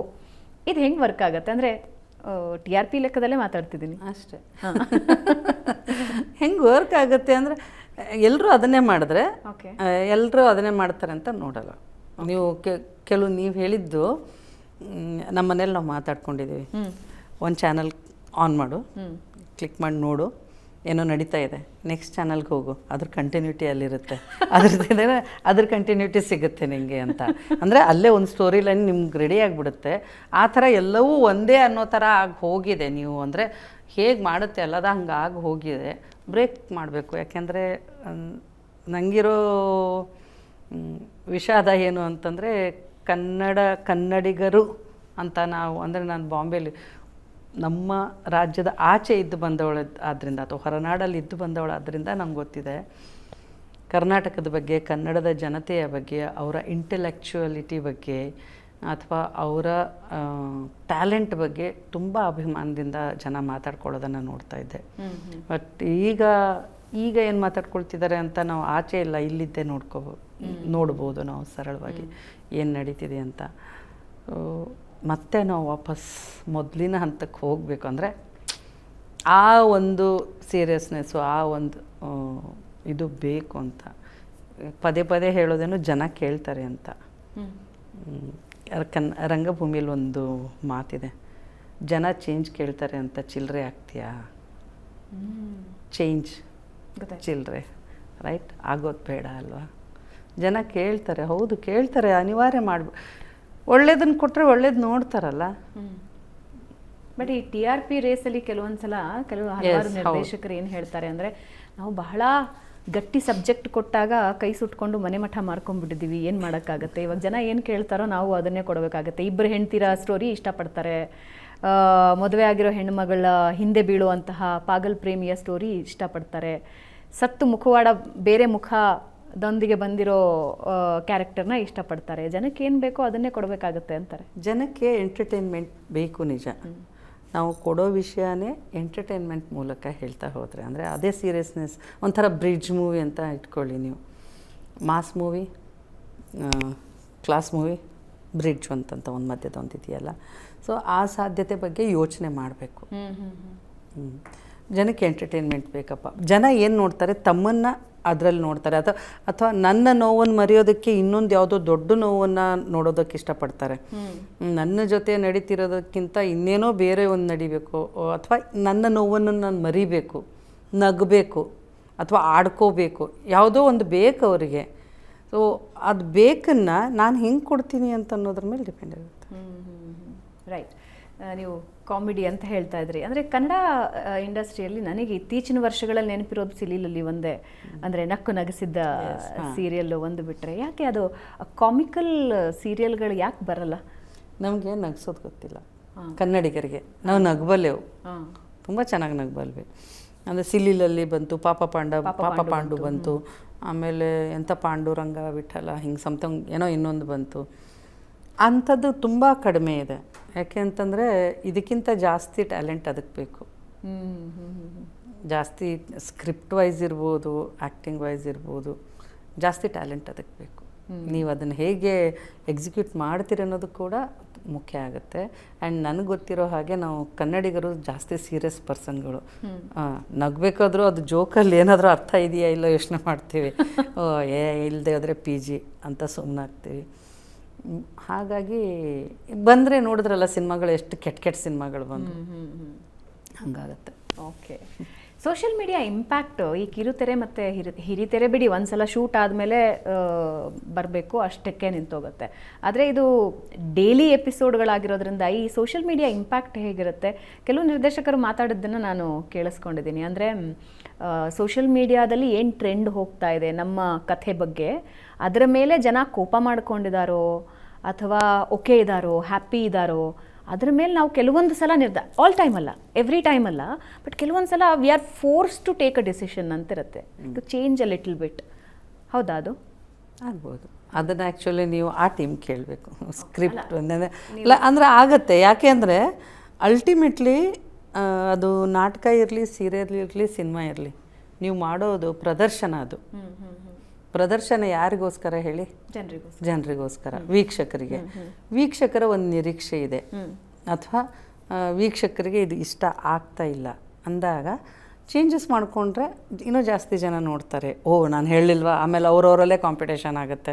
ಈಗ ನೀವೇ ಹೇಳಿದಾಗೆ ಸೋಷಿಯಲ್ ಮೀಡಿಯಾದಲ್ಲಿ ಒಬ್ಬರು ಅಂತ ಹೇಳಿದ್ರೆ ಇನ್ನೊಬ್ರು ಅದಕ್ಕೆ ಇನ್ನೊಂದು ಕೌಂಟ್ರ್ ಕೊಡ್ತಾರೆ. ಅದು ಹಾಗಲ್ಲ, ಹೀಗೆ, ಅವ್ರು ಹಾಗಲ್ಲ, ಇವ್ರು ಹಿಂಗೆ. ನನ್ನನ್ನಂತೂ ಯಾರೋ ಬೆಟ್ಟದ ಮೇಲೆ ಕರ್ಕೊಂಡೋಗಿ ನನ್ನನ್ನು ಅಲ್ಲಿಂದ ತಳ್ಳಬೇಕು ಅಂತ ಕಮೆಂಟ್ ಹಾಕಿದ್ರು, ಆಯಿತಾ? ಮಂಗಳತ್ತೆ ಇದಾಗಲ್ಲ, ಅವ್ರನ್ನ ಬೆಟ್ಟದ ಮೇಲೆ ಕರ್ಕೊಂಡೋಗಿ ಅಲ್ಲಿಂದ ತಳ್ಳಿಬಿಡೋಣ ಅವರನ್ನು ಅಂತ, ಆಯಿತಾ? ಅಂದರೆ ನೀವೇ ಶುರುವಾತಲ್ಲಿ ಹೇಳಿದ ಹಾಗೆ ಅವರು ತಮ್ಮದನ್ನಾಗಿ ಮಾಡ್ಕೊಳ್ತಾರೆ ಪಾತ್ರಗಳನ್ನು. ಅವರಿಗೆ ತುಂಬ ಹತ್ತಿರದವರು, ಮನೆಯವ್ರದ್ದು ಅಂತ, ನಮ್ಮದೇ ಎಲ್ಲೋ ಸುತ್ತಮುತ್ತಲು ನಡೀತಿರೋ ಕತೆ. ಸೊ ಆ ಇನ್ವಾಲ್ವ್ಮೆಂಟ್ ಇದ್ದಾಗ ನೀವು ಹೇಳಿದ ಹಾಗೆ ತುಂಬ ಅದ್ರ ಬಗ್ಗೆ ಇಲ್ಲ ಹೀಗೆ ಆಗುತ್ತೆ, ಹೀಗೆ ಆಗಬೇಕು ಅಂತೆಲ್ಲ ಅಂದಾಗ ಚಲೋ ಟ್ರೈ ಮಾಡೋಣ, ನೋಡೋಣ ಆವಾಗ ಏನಿರುತ್ತೆ, ಇವ್ರ ಪ್ರತಿಕ್ರಿಯೆ ಏನಿರ್ಬೋದು. ಬಟ್ ಎಲ್ಲ ಟೈಮಿಂಗ್ ಮಾಡೋಕ್ಕಾಗಲ್ಲ, ಖಂಡಿತ ಇಲ್ಲ. ಕೆಲವೊಂದು ಸಲ ಅತಿ ಹಾಗಿದ್ರೆ ಯಾಕೆ ಬೇಕು ಪಾಪ? ಸ್ಕ್ರಿಪ್ಟ್ ಬರೆಯೋರದ್ದು, ಕಥೆಯ ಇದು ಮಾಡೋರ್ದು, ಅವ್ರದ್ದು ಹಣೆ ಬರ ಏನು ಕೇಳ್ತೀರಾ? ಬಿಸಿ ಹಿಂಗೆ ಕಾವಲೆ ಮೇಲಿಂದ ತೆಗೆದು ಸೀದಾ ತಟ್ಟೆಗೆ ಹಾಕೋ ಅಷ್ಟು ಪ್ರೆಷರಲ್ಲಿ ಇರ್ತಾರೆ ಅವರು. ಶೂಟ್ ಆಗಿ ಹಂಗಂಗೆ ಟೆಲಿಕಾಸ್ಟ್ ಆಗ್ತದೆ. ಹಲವಾರು ನಟರನ್ನ ನಾವು ನೋಡಿದ್ದೀವಿ. ಒಂದು 5 ವರ್ಷ ಕಂಟಿನ್ಯೂಸ್ ಅವರಿಗೆ ಕೆಲಸ ಇರುತ್ತೆ. ಒಂದು ಸೀರಿಯಲ್ ಫಿಕ್ಸ್ ಆದರೆ ಅದೊಂದು ರೀತಿ ಲಕ್ ಥರ ಕೆಲಸ ಮಾಡುತ್ತೆ. ಒಂದು 5 ವರ್ಷ ಫಿಕ್ಸ್ ಆಗಿಬಿಟ್ಟಿರ್ತಾರೆ. ಬಟ್ ಆ ಒಂದು ಸೀರಿಯಲ್ ಮುಗಿದ ಮೇಲೆ ಆ ಆರ್ಟಿಸ್ಟ್ ಮಾಯ ಆಗಿಬಿಡ್ತಾರೆ. ಯಾಕೆ? ಜನಕ್ಕೆ ಅವ್ರಿಗೇನು ಅನಿಸುತ್ತೆ ಅಂತಂದರೆ, ನೀವು ತುಂಬ ಸರಿಯಾದ ಪ್ರಶ್ನೆ ಕೇಳಿದ್ರಿ. ಆರ್ಟಿಸ್ಟ್ಗಳು ಒದ್ದಾಡೋದು ಕೂಡ ಅದೇ ಮುಖ ನೋಡಿ ಬೇಜಾರಾಗಿದೆ. ಇದು ವೀಕ್ಷಕರ ಅಭಿಪ್ರಾಯ. ಅಯ್ಯೋ ಇಲ್ಲಿ ಬಂದರೂ ಅವಳೇ ಇರ್ತಾಳೆ, ಅಲ್ಲಿ ಬಂದರೂ ಅವಳೇ ಇರ್ತಾಳೆ, ಅಥವಾ ಅವನೇ ಇರ್ತಾನೆ, ಬ್ಯಾಡ ತೆಗಿಯತ್ಲಾಗೆ ಅಂತಾರೆ ಜನ. ಬೇಡ ಬೇಡ ಬೇಡ, 5 ವರ್ಷ ಒಂದೇ ಬೇರೆ ಹೊಸ ಫ್ರೆಶ್ನೆಸ್ ಬೇಡವೇನ್ರಿ, ಫ್ರೆಶ್ ಫೇಸ್ ಬೇಡವೇನ್ರಿ ಅಂತ ಮಾತಾಡ್ತಾರೆ. ಹಾಗಾಗಿ ಅವ್ರು ಸೈಡಿಗೆ ಸರಿತಾರೆ. ಅಂದರೆ ಆಮೇಲೆ ಅಷ್ಟೇ ಅಲ್ಲ ಆಪ್ಷನ್.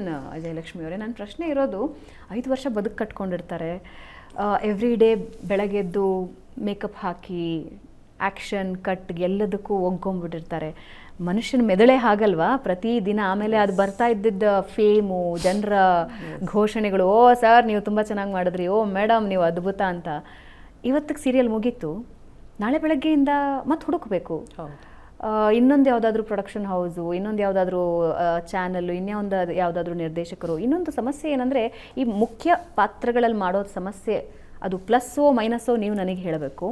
ಅವರಿಗೆ ಅವಕಾಶಗಳು ಸ್ವಲ್ಪ ಕಷ್ಟ ಅಂತ. ಇಲ್ಲ, ಹಾಗೇನಿಲ್ಲ. ಕೆಲವ್ರಿಗೆ ಕೆಲವು ಸಲ ಆಗುತ್ತೆ. ಯಾವುದೇ ಒಂದು ನಿರ್ಧಾರ ಅಥವಾ ಒಂದು ಯಾವುದೋ ಒಂದು ವಿಷಯದ ಮೇಲೆ ನಿರ್ಭರ ಆಗಿರಲ್ಲ ಅದು. Okay okay. ಯಾವುದೋ ಒಂದು ಪಾತ್ರದ ಮೂಲಕ ಅಂತ ಹಾಗಿರೋದಿಲ್ಲ. ಆ್ಯಂಡ್ ನಾನು ಆಗಲೇ ಹೇಳಿದ್ನಲ್ಲ, ಅದೇ ಮುಖ ನೋಡಿ ಬೇಜಾರಾಗಿದೆ ಅನ್ನೋದು ನಮ್ಮ ಎದುರುಗಡೆ ಅವ್ರು ಹೇಳೋ ಮಾತು. ಇದರಲ್ಲೂ ಅವರೇ ಇದ್ದರು, ಅದರಲ್ಲೂ ಅವರೇ ಇದ್ದಾರೆ, ಇವ್ರಿಗೇನು ಬೇರೆ ಆರ್ಟಿಸ್ಟ್ ಸಿಗಲ್ವಾ ಅಂತಾರೆ ಜನ ಅನ್ನೋದು ಒಂದು ವಾದ. ಇನ್ನೊಂದು ಏನು ಅಂತಂದರೆ, ಮೊದಲಿನಗಿಂತ ಈಗ ತುಂಬ ಜನ ಇಂಡಸ್ಟ್ರಿಗೆ ಬರ್ತಾ ಇದ್ದಾರೆ, ಫ್ರೆಶ್ ಫೇಸಸ್. ಹಾಂ, ಯಾಕೆಂದರೆ ಈ ಜಾಗತೀಕರಣ ಅನ್ನೋದೇನಿದೆಯಲ್ಲ, ಗ್ಲೋಬಲೈಸೇಷನ್, ಅದ್ರ ಮೂಲಕ ಈ ಸೋಷಿಯಲ್ ಮೀಡಿಯಾಸು ತುಂಬ ಬೇಗ ಸುದ್ದಿಗಳು ಹಬ್ಬುತ್ತೆ. ಈಗ ಮೊದಲು ನಮಗೆ ನ್ಯೂಸ್ ಪೇಪರೇ ಗತಿ ಇತ್ತು, ಬಿಟ್ಟರೆ ರೇಡಿಯೋ, ನಂತರ ರೇಡಿಯೋ ಬಂದಿತ್ತಲ್ವ. ಸೊ ಹಾಗಾಗಿ ಅವಕಾಶಗಳನ್ನು ಅರಸ್ಕೊಂಡು ಬರೋರ ಸಂಖ್ಯೆ ಕೂಡ ಕಮ್ಮಿ ಇತ್ತು. ಈಗ ಬೇಕಾದಷ್ಟು ಜನ ಬರ್ತಾರೆ. ನನಗೊಬ್ಬ ಫ್ರೆಷರೇ ಇರ್ಬೋದು, ನಾನು ಡೈರೆಕ್ಟ್ರು, ನಾನು ಪ್ರೊಡ್ಯೂಸರು. ಫ್ರೆಷರ್ ಪರವಾಗಿಲ್ಲ, ಫೇಸ್ ಚೆನ್ನಾಗಿದೆ, ಹುಡುಗನೋ ಹುಡುಗಿನೋ ಟ್ಯಾಲೆಂಟ್ ಇದೆ, ನಾನು ಆಡಿಷನ್ ತೊಗೊಂಡಿದ್ದೀನಿ, ಒಂದು 1,000 ರೂಪಾಯಿನ 4,000 ಸುಮ್ಮನೆ ನಾನು ಇದೆ ಅಂತಲ್ಲ ಅಂದಾಜಲ್ಲಿ 1,000 ರೂಪಾಯಿಗೆ ಬರ್ತಾಳೆ. ನಾನು ಯಾಕೆ ಅವಳಿಗೆ 20,000 ಕೊಡಬೇಕು, ನಾನು ಯಾಕೆ ಅವಳಿಗೆ 10,000? ಸೊ ಚೆನ್ನಾಗಿದ್ದಾಳಲ್ಲ, ಒಳ್ಳೆ ಆ್ಯಕ್ಟ್ರೆಸ್, ಸೊ ನಾನು ಅವ್ರನ್ನ ಇದು ಮಾಡ್ತೀನಿ ಅಂತ. ಆ್ಯಂಡ್ ಆಬ್ವಿಯಸ್ಲಿ ಸೀನಿಯರಿಟಿ ಬಂದ ಹಾಗೆಲ್ಲ ಸಂಭಾವನೆ ಕೂಡ ಜಾಸ್ತಿ ಇರುತ್ತೆ. ಯಾಕೆಂದರೆ ಬದುಕು ಕೂಡ ಹಾಗಲ್ಲ, ಯಾವುದು ಕಡಿಮೆ ಆಗ್ತಾ ಬರಲ್ಲ. ಯಾವ ರೇಟ್ ಆದರೂ ಕಡಿಮೆ ಆಗಿದ್ದು ನೋಡಿದ್ದೀರಾ ನೀವು ಇವತ್ತಿನವರೆಗೂ? ಸಾಧ್ಯವೇ ಇಲ್ಲ. ಅದು ಉಪ್ಪಿರ್ಬೋದು, ಸೂಜಿ ಇರ್ಬೋದು. ಹಾಗಾದಾಗ ನನಗೆ ಇಷ್ಟು ದುಡ್ಡು ಮೀಗುತ್ತಲ್ಲ ಅನ್ನೋದು ಅದು ಒಂದು ಮುಖ. ಐ ಥಿಂಕ್ ಅದು ಎಲ್ಲ ಫೀಲ್ಡಲ್ಲೂ ಇದೆ ಇವಾಗ ಅಂತ ಅನ್ಸುತ್ತೆ. ಖಂಡಿತ. ತುಂಬಾ ಸೀನಿಯರ್ಸ್ನ ಇಟ್ಕೊಳ್ಳೋ ಬದಲಿಗೆ 4 ಜನ ಯಂಗ್ಸ್ಟರ್ಸ್ನ ತಗೋಣ, ಫ್ರೆಶ್ ಫೇಸಸ್ನ ತಗೋಣ ಅಂತ. ಈ ಸನ್ನಿವೇಶನ ಒಬ್ಬ ಕಲಾವಿದ ಅಥವಾ ಕಲಾವಿದೆ ಹೆಂಗೆ ಎದುರಿಸ್ತಾರೆ? ಇವಾಗ ಒಂದು ಬಿಗ್ ಸೀರಿಯಲ್ ಮುಗೀತು, ನಾಳೆಯಿಂದ ಇನ್ನೊಂದು ಅಥವಾ ಇನ್ನೂ ಶುರು ಆಗಬೇಕು, ಅದೊಂದು ಕ್ರೈಸಿಸ್, ಎಮೋಷ್ನಲ್ ಕ್ರೈಸಿಸ್ ಅಂತ ನಾನು ಅದನ್ನು ಮೆನ್ಷನ್ ಮಾಡಬಹುದಾ? ಇನ್ನೊಂದು ಸಿಗುತ್ತೆ ಅನ್ನೋ ಭರವಸೆ ಇದ್ರೆ ರಿಲ್ಯಾಕ್ಸ್ ಆಗಿರ್ತಾರೆ. ಮಧ್ಯದಲ್ಲಿ ಇಲ್ಲದೆ ಇದ್ದು ದೊಡ್ಡ ಪಾತ್ರ ನಿಭಾಯಿಸಿರ್ತಾರೆ ಒಂದು ಸೀರಿಯಲ್ ಅಲ್ಲಿ, 5 ವರ್ಷ 7 ವರ್ಷ 8 ವರ್ಷ. ಅದಾದಮೇಲೆ ಅವಕಾಶದ ಕೊರತೆ ಇದ್ರೆ, ಅವಕಾಶ ಸಿಕ್ಕರೆ well and good, very good. ಇವಾಗಂತೂ ಕೆಲವು ಪ್ರಮೋಷನ್ಸಲ್ಲೇ ಬಹಳಷ್ಟು ಒಳ್ಳೆ ಇನ್ಕಮ್ ಬರುತ್ತೆ ಅಂತ ಬಹಳಷ್ಟು ಆರ್ಟಿಸ್ಟ್ಗಳು ಹೇಳ್ತಾ ಇರ್ತಾರೆ. ಒಂದು ವೇಳೆ ಅವಕಾಶಗಳು ಇಲ್ಲ, ತುಂಬ ಟಾಪ್ ಕಷ್ಟ ಆಗುತ್ತೆ. ಅವರು ಯಾಕೆಂದರೆ ನಮಗೆ ತಿಂಗಳ ಸಂಬಳ ಅಲ್ಲ ಫಸ್ಟು, ಆಮೇಲೆ ಪರ್ಮನೆಂಟ್ ಸಂಬಳನೂ ಅಲ್ಲ. ತಿಂಗಳ ಸಂಬಳ ಇದೆ ಹೋಗಲಿ, ದಿನಗೂಲಿನೇ ಇರಲಿ ಪರವಾಗಿಲ್ಲ, ನಮಗೆ ಪರ್ಮನೆಂಟ್ ಆಗಿರುತ್ತೆ. ನೀನು 60 ವರ್ಷನ ಒಂದು ಕಲಾವಿದರಿಗೆ ಪೆನ್ಷನ್ ಇಲ್ಲ, ಹೌದಾ? ರಿಟೈರ್ಮೆಂಟ್ ಇಲ್ಲ, ಎಂತ ಪೆನ್ಷನ್ನು ಇಲ್ಲ, ಏನೂ ಇಲ್ಲ ಅಂತ ಇಟ್ಕೊಳ್ಳಿ. ನಾನು ಸಾಯೋವರೆಗೂ ಆ್ಯಕ್ಟ್ ಮಾಡಬಲ್ಲೆ, ನನ್ನ ಕೆಪಾಸಿಟಿ ಇದ್ದರೆ ಅಲ್ವಾ? ಸೊ ಹಾಗಿದ್ದಾಗ, ಆದರೆ ನಂದು ಪರ್ಮನೆಂಟ್ ಜಾಬ್ ಅಲ್ಲ. ಸೊ ನಾನು ಏನಾದರೂ ಪರ್ಯಾಯ ಹುಡ್ಕೊಂಡಿದ್ರೆ ನಂಗೆ ಅಷ್ಟು ಟೆನ್ಷನ್ ಆಗಲ್ಲ. ಓಕೆ, ಚಲೋ ಏನೋ ಒಂದು. ಪ್ರತಿಯೊಬ್ಬ ಮನುಷ್ಯನ ಹತ್ರ ಬರೀ ಆ್ಯಕ್ಟಿಂಗ್ ಒಂದೇ ಟ್ಯಾಲೆಂಟ್ ಇರಲ್ಲ, ಅಥವಾ ಒಬ್ರಿಗೆ ಒಂದೇ ಟ್ಯಾಲೆಂಟ್ ಇರುತ್ತೆ ಅಂತಲ್ಲ, ಅಥವಾ ಒಂದರಲ್ಲೇ ಆಸಕ್ತಿ ಇರುತ್ತೆ ಅಂತಲ್ಲ. ಯಾವುದೋ ಒಂದು ಬಿಸ್ನೆಸ್ ಹುಡ್ಕೊಂಡು ಅಥವಾ ಇನ್ನೇನೋ ಒಂದು ಜಾಬ್ ತಗೊಂಡು ಆವಾಗ ಮ್ಯಾನೇಜ್ ಮಾಡ್ಬೋದು. ಅದರ್ವೈಸ್ ಬೇಕೇ ಬೇಕು ಆರ್ಟಿಸ್ಟ್ಗೆ ಸೆಕೆಂಡ್ ಇನ್ಕಮ್, ಬೇಕು ಡೆಫಿನೆಟ್ಲಿ ಬೇಕು. ಇಲ್ಲದೇ ಇದ್ದರೆ ಕಷ್ಟ ಆಗುತ್ತೆ. ಅಷ್ಟು ಅಲರ್ಟ್ ಇದ್ದಾರೆ. ಯಾಕೆಂದರೆ ನಾನು ಈ ಹಿಂದಿನ ತುಂಬ ದೊಡ್ಡ ಹಿರಿಯ ಕಲಾವಿದರು, ಅಂದರೆ ನಟನೆ ಅಂದರೆ ಏನು ಅಂತ ಅವ್ರನ್ನ ನೋಡಿ ಕಲಿಬೇಕು ಅನ್ನುವಂತಹ ನಟರು ದುಡ್ಡಿಗೆ ಮಹತ್ವ ಕೊಡಲಿಲ್ಲ. ಅವರು ಅವ್ರ ನಟನೆಗಷ್ಟೇ ಮಹತ್ವ ಕೊಟ್ಟವರು. ಆದರೆ ಆಮೇಲೆ ಅವರ ಕುಟುಂಬ ಆಗಲಿ ಅವರಾಗಲಿ ತುಂಬ ಕೆಟ್ಟ ಪರಿಸ್ಥಿತಿಗಳನ್ನು ಎದುರಿಸಿದ್ದನ್ನು ನಾವು ನೋಡಿದ್ದೀವಿ. ಬಟ್ ಐ ಥಿಂಕ್ ಇವಾಗ ಅಷ್ಟು ಕ್ಲೆವರ್ ಇದ್ದಾರಲ್ಲ ಎಲ್ಲ. ಇಲ್ಲ ನಾನು ಹೇಳ್ತಿರೋದು ಆಗಬೇಕು ಅಂತ ಹೇಳ್ತಿದ್ದೀನಿ. ಇಲ್ಲ ಆಮೇಲೆ ಜನರದ್ದು ಒಂದು ಹುಚ್ಚು ಕಲ್ಪನೆ ಇದೆ. ನಂಗೆ ನಿಜಕ್ಕೂ ವೀಕ್ಷಕರು ಅಂತಿರೋ ಜನರು ಅಂತಿರೋ ಕಲಾವಿದ ಬಡವ ಆಗಿದ್ದರೆ ಅವ್ರಿಗೆ ಸಿಕ್ಕಾಪಟ್ಟೆ ಮರ್ಯಾದೆ. ಕಲಾವಿದನ ಹತ್ರ ಒಂದಿಷ್ಟು ದುಡ್ಡು ಬಂದರೆ ಅದು ಸಹಜವಾಗಿ ಬಂದಿರಲ್ಲ. ಯಾಕೆ ಹಾಗೆ? ಯಾರಿಗೆ ಗೊತ್ತ. ನಾನು ಕೇಳೋದೇನು ಅಂತಂದರೆ ಕಲಾವಿದ ಯಾಕೆ ಶ್ರೀಮಂತನಾಗಿರಬಾರ್ದು? ಕಲಾವಿದರ ಹತ್ರ ದುಡ್ಡು ಯಾಕೆ ಬರಬಾರ್ದು? ಯಾಕೆ ಅವ್ರು ತಮ್ಮ ಲೈಫ್ನ ಬಡತನದಲ್ಲೇ ಕಳಿಬೇಕು? ಇದೇ ಇಂಡಸ್ಟ್ರಿಯಲ್ಲಿರೋರೇ ಆ ರೀತಿ ಯೋಚನೆ ಮಾಡೋರು ಇದ್ದಾರೆ. ಏನಂತಾರೆ ಅಂದರೆ ದುಡ್ಡಿಗೆ ಆಸೆ ಪಡ್ತೀಯ ನೀನು. ಓಕೆ, ದುಡ್ಡಿಗೆ ಅರೆ ಬೇಕಲ್ವ, ದುಡ್ಡು ಇಲ್ದೇನೆ ಯಾರು ಕೊಡ್ತಾರೆ? ಅಂಗಡಿಗೆ ಹೋದ್ರೆ ಸೇರು ಉಪ್ಪು ಕೊಡ್ತಾರೆ ನಿಮ್ಗೆ ಯಾರು ಪುಕ್ಸಟ್ಟೆ ಕೊಡಿ ಅಂದರೆ? ಒಂದ್ಸಲ ಹಬ್ಬ ಅಂತಂದರೆ ಕರುಣೆಯಿಂದ ಕೊಡ್ಬೋದೇನೋ. ಇನ್ನೊಂದ್ಸಲಿ ಕೇಳಿ ಹೋಗಿ ಇಲ್ಲಪ್ಪ ನಾನು ಕಲಾವಿದ, ಬಡ ಕಲಾವಿದ ನಾನು, ನನಗೆ ನೀನೆಲ್ಲಾನು ಫ್ರೀ ಕೊಡಬೇಕು ಅಂದರೆ ಯಾರು ಕೊಡ್ತಾರೆ? ಒಂದಿಷ್ಟು ಹೋಗಲಿ ಮುಷ್ಟಿಯಷ್ಟು ಕೊಡಿ ಅಂತಂದರೆ ಕೊಡ್ತಾರೆ. ಕಲಾವಿದರೆ ಯಾಕೆ ಬಡವರಾಗಿರಬೇಕು? ಯಾಕೆ ಅವ್ರಿಗೆ ದುಡ್ಡು ಬೇಡ? ಸೊ ಹಾಗಾಗಿ ಅವರು ಏನಾದರೂ ಅಂದರೆ ಆ್ಯಕ್ಟಿಂಗನ್ನೇ ಅಷ್ಟೇ ಅಲ್ಲದೆ ಇನ್ನೇನಾದರೂ ಇನ್ನೊಂದು ಪ್ಯಾರಲಲ್ ಇನ್ಕಮ್ನ ಅದ್ರ ವ್ಯವಸ್ಥೆ ಮಾಡ್ಕೊಳ್ಳೋದು ಒಳ್ಳೆಯದು. ಐ ಥಿಂಕ್ ಇದು ಬರೀ ಕಲಾವಿದರ ವಿಷಯ ಅಂತಲ್ಲ, ಇವತ್ತಿನ ದಿನದಲ್ಲಿ ಜಾಸ್ತಿ ಚರ್ಚೆ ಆಗ್ತಾ ಇರುವಂತಹ ವಿಷಯ. 2 ಇನ್ಕಮ್ಸ್ ಲೈಫಲ್ಲಿ ಇರಲೇಬೇಕು ಅಂತ. Not depending on 1 income. ಒಂದು ಇನ್ಕಮ್ ಸೋರ್ಸ್ ಇಟ್ಕೊಂಡ್ರೆ ಜೀವನ ನಡೆಯಲ್ಲ, 2 ಇನ್ಕಮ್ ಬೇಕು ಅಂತ ಕಲಾವಿದರು ಪ್ರಮುಖವಾಗಿ ಇದ್ರ ಬಗ್ಗೆ ಗಮನ ಹರಿಸಬೇಕು ಅಂತ ಅನ್ಸುತ್ತೆ. ವೆರಿ ಲಾಸ್ಟ್ ಕ್ವೆಶ್ಚನ್ ಇವತ್ತಿನ ಪಾಡ್ಕಾಸ್ಟಿಂದು. ಈ ಕಲಾವಿದರು ತುಂಬ ಟ್ಯಾಂಟ್ರಮ್ ಮಾಡ್ತಾರೆ ಅನ್ನೋದೊಂದು ಆರೋಪ ಇದೆ ಕೆಲವರು. ಅಂದರೆ ನಾನಿಷ್ಟೇ ಸಮಯದಲ್ಲಿ ಮುಗಿಸ್ಬೇಕು ಶೂಟಿಂಗು, ನನಗೆ ಎಷ್ಟು ದುಡ್ಡು ಕೊಟ್ರೇನೇ ಬರೋದು, ತುಂಬ ಟ್ಯಾಂಟ್ರಮ್ ಮಾಡ್ತಾರೆ, ನಮಗೆ ಬಹಳ ಕಷ್ಟ ಅಂತ ಒಬ್ಬರು ನಿರ್ದೇಶಕರು ನಮ್ಮ ಹತ್ರ ಹೇಳ್ಕೊಂಡಿದ್ರು. ಹೌದಾ? ಅದು ಸರಿನಾ? ಓಕೆನಾ? ಸರಿ ಅಲ್ವಾ? ಸರಿ ಅಲ್ಲ, ಸರಿ ಅನ್ನೋದಕ್ಕಿಂತ ಹೌದು. ಈಗ ಏನಾಗುತ್ತೆ ಅಂತಂದರೆ ಅದನ್ನೇ ನಾನೇ ಆ ಥರ ಡಿಮ್ಯಾಂಡ್ ಮಾಡ್ತೀನಿ ಅಂತ ಇಟ್ಕೊಳ್ಳಿ. ಓಕೆ, ನಾನು ಹೇಳ್ತೀನಿ ನೋಡಪ್ಪ ನನಗೆ ಇಷ್ಟು ದುಡ್ಡು, ಯಾಕೆಂದ್ರೆ ನನ್ನ ಟ್ಯಾಲೆಂಟ್ ನನಗೆ ಏನಂತ ಗೊತ್ತು. ಈಗ ನೀವು ಒಬ್ಬ ಬ್ಯಾಂಕ್ ಮ್ಯಾನೇಜರ್ದು ಸಂಬಳನ ಅಂದರೆ ನಾನು ವೈಯಕ್ತಿಕವಾಗಿ ಅವ್ರನ್ನ ಏನೋ ಮರ್ಯಾದೆಯ ವಿಷಯವಾಗಿ ಮಾತಾಡ್ತಾ ಇಲ್ಲ, ಹುದ್ದೆ ಅಂದರೆ ಅದರದ ಎಲಿಜಿಬಿಲಿಟಿ ಇದು ಲೆಕ್ಕಕ್ಕೆ ಮಾತಾಡ್ತಾ ಇದ್ದೀನಿ. ಬ್ಯಾಂಕ್ ಮ್ಯಾನೇಜರು ಮತ್ತು ಬ್ಯಾಂಕ್ ಅಟೆಂಡರು, ನಿಮಗೆ ಬ್ಯಾಂಕ್ ಮ್ಯಾನೇಜರ್ಗೆ ಬ್ಯಾಂಕ್ ಅಟೆಂಡರಿಗೆ ಕೊಡುವಂಥ ಸಂಬಳ ಕೊಡ್ತೀನಿ, ಬಂದು ನೀನು ಇದು ಮಾಡು ಅಂತಂದರೆ ಬ್ಯಾಂಕ್ ಮ್ಯಾನೇಜರ್ ಒಪ್ಕೊಳ್ತಾನೆ. ಆ ಕೆಪಾಸಿಟಿ ಇರುವಂಥ ವ್ಯಕ್ತಿ ಅಟೆಂಡರ್ ಸಂಬಳಕ್ಕೆ ಒಪ್ಕೋತಾನ. ಅಟೆಂಡರ್ ಕಸ ಎಲ್ಲ ಗುಡಿಸ್ತಾನಪ್ಪ, ಅವನು ಎಲ್ರಿಗಿಂತ ಬೇಗ ಬರ್ತಾನೆ, ಎಲ್ಲರೂ ಹೋದ್ಮೇಲೆ ಬೀಗ ಹಾಕ್ಕೊಂಡು ಹೋಗ್ತಾನೆ, ನೀನು ಅದನ್ನು ಮಾಡಬೇಕು ಅಥವಾ ಅಲ್ಲಿವರೆಗೂ ನೀನು ಇರಬೇಕು ಅಂದರೆ ಬ್ಯಾಂಕ್ ಮ್ಯಾನೇಜರ್ ಒಪ್ಕೊಳ್ತಾನ? ಇಲ್ಲ ಅಲ್ಲ. ಸೊ ಅವ್ರವ್ರದ್ದು ಈಗ ಕ್ಯಾಲಿಬರ್ ತಕ್ಕಾಗ ಅವರು ಡಿಮಾಂಡ್ ಮಾಡ್ತಾರೆ. ತಪ್ಪು ಸರಿ ಅಲ್ಲ. ಅವ್ರ ಕ್ಯಾಲಿಬರ್ ಇರುತ್ತೆ, ಅವ್ರ ಎಕ್ಸ್ಪೀರಿಯನ್ಸ್ ಇರುತ್ತೆ, ಫೇಮ್ ಇರುತ್ತೆ, ಕೇಳ್ತಾರೆ. ನಿಮ್ಗೆ ಓಕೆ ಆದರೆ ನೀವು ಅಷ್ಟರೊಳಗಡೆ ಮುಗಿಸ್ ಕಳಿಸ್ತೀರಾ. ಯಾಕೆ ಅಂತಂದರೆ ಶೆಡ್ಯೂಲ್ ಮಾಡೋದು ಅವ್ರ ಕೈಲಿರುತ್ತಲ್ವ. ಪ್ರತಿದಿನದ್ದು ಶೆಡ್ಯೂಲ್, ಸೀರಿಯಲ್ದು ಒಂದು ಶೆಡ್ಯೂಲಲ್ಲಿ ಇಷ್ಟು ದಿನ ಬೆಳಗ್ಗೆಯಿಂದ ಇಷ್ಟು 9 ಗಂಟೆಗೆ ಶೂಟಿಂಗ್ ಶುರು ಆಗುತ್ತೆ ಅಂದರೆ 8 ಗಂಟೆಗೆ ಪ್ಯಾಕಪ್ ಆಗಬೇಕು. ನೀವು 9ವರೆಗೂ ಮಾಡ್ತೀನಿ, 10ವರೆಗೂ ಮಾಡ್ತೀನಿ, 11ವರೆಗೂ. ನೀನು ಬಾಯಿ ಮುಚ್ಕೊಂಡು ಇರಬೇಕು ಆರ್ಟಿಸ್ಟ್. ನೀನು ವಿ ಆರ್ ಪೇಯಿಂಗ್ ಯು ಅಂತ ಅಂದರೆ ಆರ್ಟಿಸ್ಟಿಗೆ ಮರ್ಯಾದೆ ಇಲ್ವಾ? ಅವ್ರಿಗೆ ಪರ್ಸ್ನಲ್ ಲೈಫ್ ಇಲ್ಲ. ಆಮೇಲೆ ಆರ್ಟಿಸ್ಟ್ ಮುಖ ಬೆಳಗ್ಗೆ ಫ್ರೆಶ್ ಆಗಿರಬೇಕು. ಅದೇನು ಹಿಂಗೆ ಮುಖ ಇಟ್ಕೊಂಡು ಬಂದಿದ್ದೀರಾ ಅಂತಾರೆ. ಹೌದು ತಾನೇ? ಈಗ ನೀವು ವೀಕ್ಷಕರಾಗಿ ನಮ್ಮನ್ನು ಡಲ್ ಫೇಸಲ್ಲಿ ನೋಡೋಕೆ ಇಷ್ಟಪಡ್ತೀರೋ ಫ್ರೆಶ್ ಆಗಿರೋವಂಥದ್ದು ಇದು ಮಾಡ್ತಾರೆ. ಸೊ ಹಂಗೆ ಬೇಕು ಅಂದರೆ ಆರ್ಟಿಸ್ಟಿಗೆ ನಿದ್ದೆ ಬೇಕಲ್ವ? ನಿದ್ದೆ ಇದೊಂದು ಸೇಯಿಂಗ್ ಇದೆ, ಸರಳವಾಗಿ ಮತ್ತೆ ಉಚಿತವಾಗಿ ಸಿಕ್ಕಿದ ಯಾವುದನ್ನು ಮರ್ಯಾದೆ ಕೊಡಲ್ಲ ಜನ ಅಂತ. ಖಂಡಿತ. ಓಕೆ, ಸೊ ಅದರೊಂದಿಗೆ ಇವತ್ತಿನ ಅಂತಿಮ ಭಾಗಕ್ಕೆ ಬಂದಿದ್ದೀನಿ. ಒಬ್ಬ ಕಲಾವಿದೆಯಾಗಿ 100 ಜನ ಬರ್ತಿರ್ತಾರೆ ಬೆಂಗಳೂರಿಗೆ. ಸಣ್ಣ ಆಸೆ, ಅದು ದೊಡ್ಡ ಆಸೆ, ಬಟ್ ಸಣ್ಣ ಸ್ಟೆಪ್ ಹಾಕಿ ಬಂದಿರ್ತಾರೆ, ಊರಿಂದ ಬಂದಿರ್ತಾರೆ, ಅಪ್ಪ ಅಮ್ಮನಿಗೆ ಹೇಳಿ ಬಂದಿರ್ತಾರೆ, ನಾಳೆ ಒಂದು ಆರ್ಟಿಸ್ಟ್ ಆಗೇ ಆಗ್ತೀನಿ ತೋರಿಸ್ತೀನಿ ಅಂತ. ಅವರಿಗೆ ನಿಮ್ಮ ಕಡೆಯಿಂದ ಏನು ಸಲಹೆ, ದಿ ಬೆಸ್ಟ್ ಸಲಹೆ ಏನು ಕೊಡೋದಕ್ಕೆ ಇಷ್ಟಪಡ್ತೀರಿ? ಮೊದಲು ಅದು ಆ್ಯಕ್ಟಿಂಗ್ಗೆ ಅಂತ ನನ್ನನ್ನು ನೀವು ಆ್ಯಕ್ಟಿಂಗ್ ವಿಷಯವಾಗಿ ಮಾತಾಡ್ತೀರ, ಕಲೀರಿ. ಗೊತ್ತಿಲ್ಲದೆ ಹೋದರೆ ಕಲೀರಿ. ಸಾಕಷ್ಟು ಕೋರ್ಸ್ಗಳಿದೆ. ಆ್ಯಕ್ಟಿಂಗ್ ಕೂಡ ಒಂದು ಪ್ರೊಫೆಷನ್ ಆಗಿರೋದ್ರಿಂದ ನಿಮ್ಮಲ್ಲಿ ಟ್ಯಾಲೆಂಟ್ ಇದೆ ಅನ್ನೋದನ್ನ ಹೊರಗೆ ಹಚ್ಚೋದು ಆ ಕೋರ್ಸ್ ಅಂದ್ಕೊಳ್ತೀನಿ ನಾನು. ಒಂದು ಕೋರ್ಸ್ ಮಾಡ್ಕೊಳ್ಳಿ, ಕೋರ್ಸ್ ಮಾಡಿಕೊಂಡು ಅದ್ರ ಮೂಲಕವೇ ಅವಕಾಶಗಳನ್ನು ಹುಡುಕ್ತಾ ಬನ್ನಿ.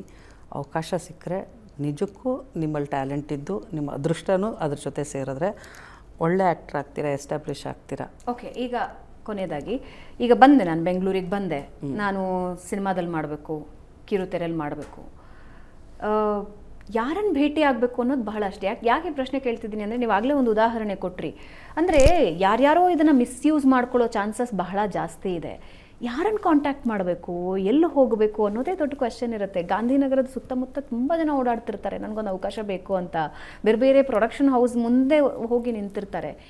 ಯಾರನ್ನು ಕಾಂಟ್ಯಾಕ್ಟ್ ಮಾಡಬೇಕು, ಹೇಗೆ ಕಾಂಟ್ಯಾಕ್ಟ್ ಮಾಡಬೇಕು, ಒಂದು ಟಿಪ್ ಕೊಡೋದಾದರೆ ನಮ್ಮ ವೀಕ್ಷಕ. ನಿಮ್ಮ ಪರಿಚಯದವ್ರ ಮೂಲಕ ಹೋಗಿ ಅಂತಲೇ ಹೇಳ್ತೀನಿ ನಾನು. ಯಾಕೆಂದರೆ ಅವ್ರ ಮೂಲಕ ಇವ್ರ ಮೂಲಕ ಅಂತ ಯಾರನ್ನಂತ ನಾನು ಮೆನ್ಷನ್ ಮಾಡ್ಬೋದು, ಓಕೆ, ಏನಂತ ಮೆನ್ಷನ್ ಮಾಡ್ಬೋದು. ಈಗ ನಿಮಗೆ ಬ್ಯಾಂಕ್ ಅಂದರೆ SBI bank, Canara bank, Karnataka bank ಗೊತ್ತಿದೆ.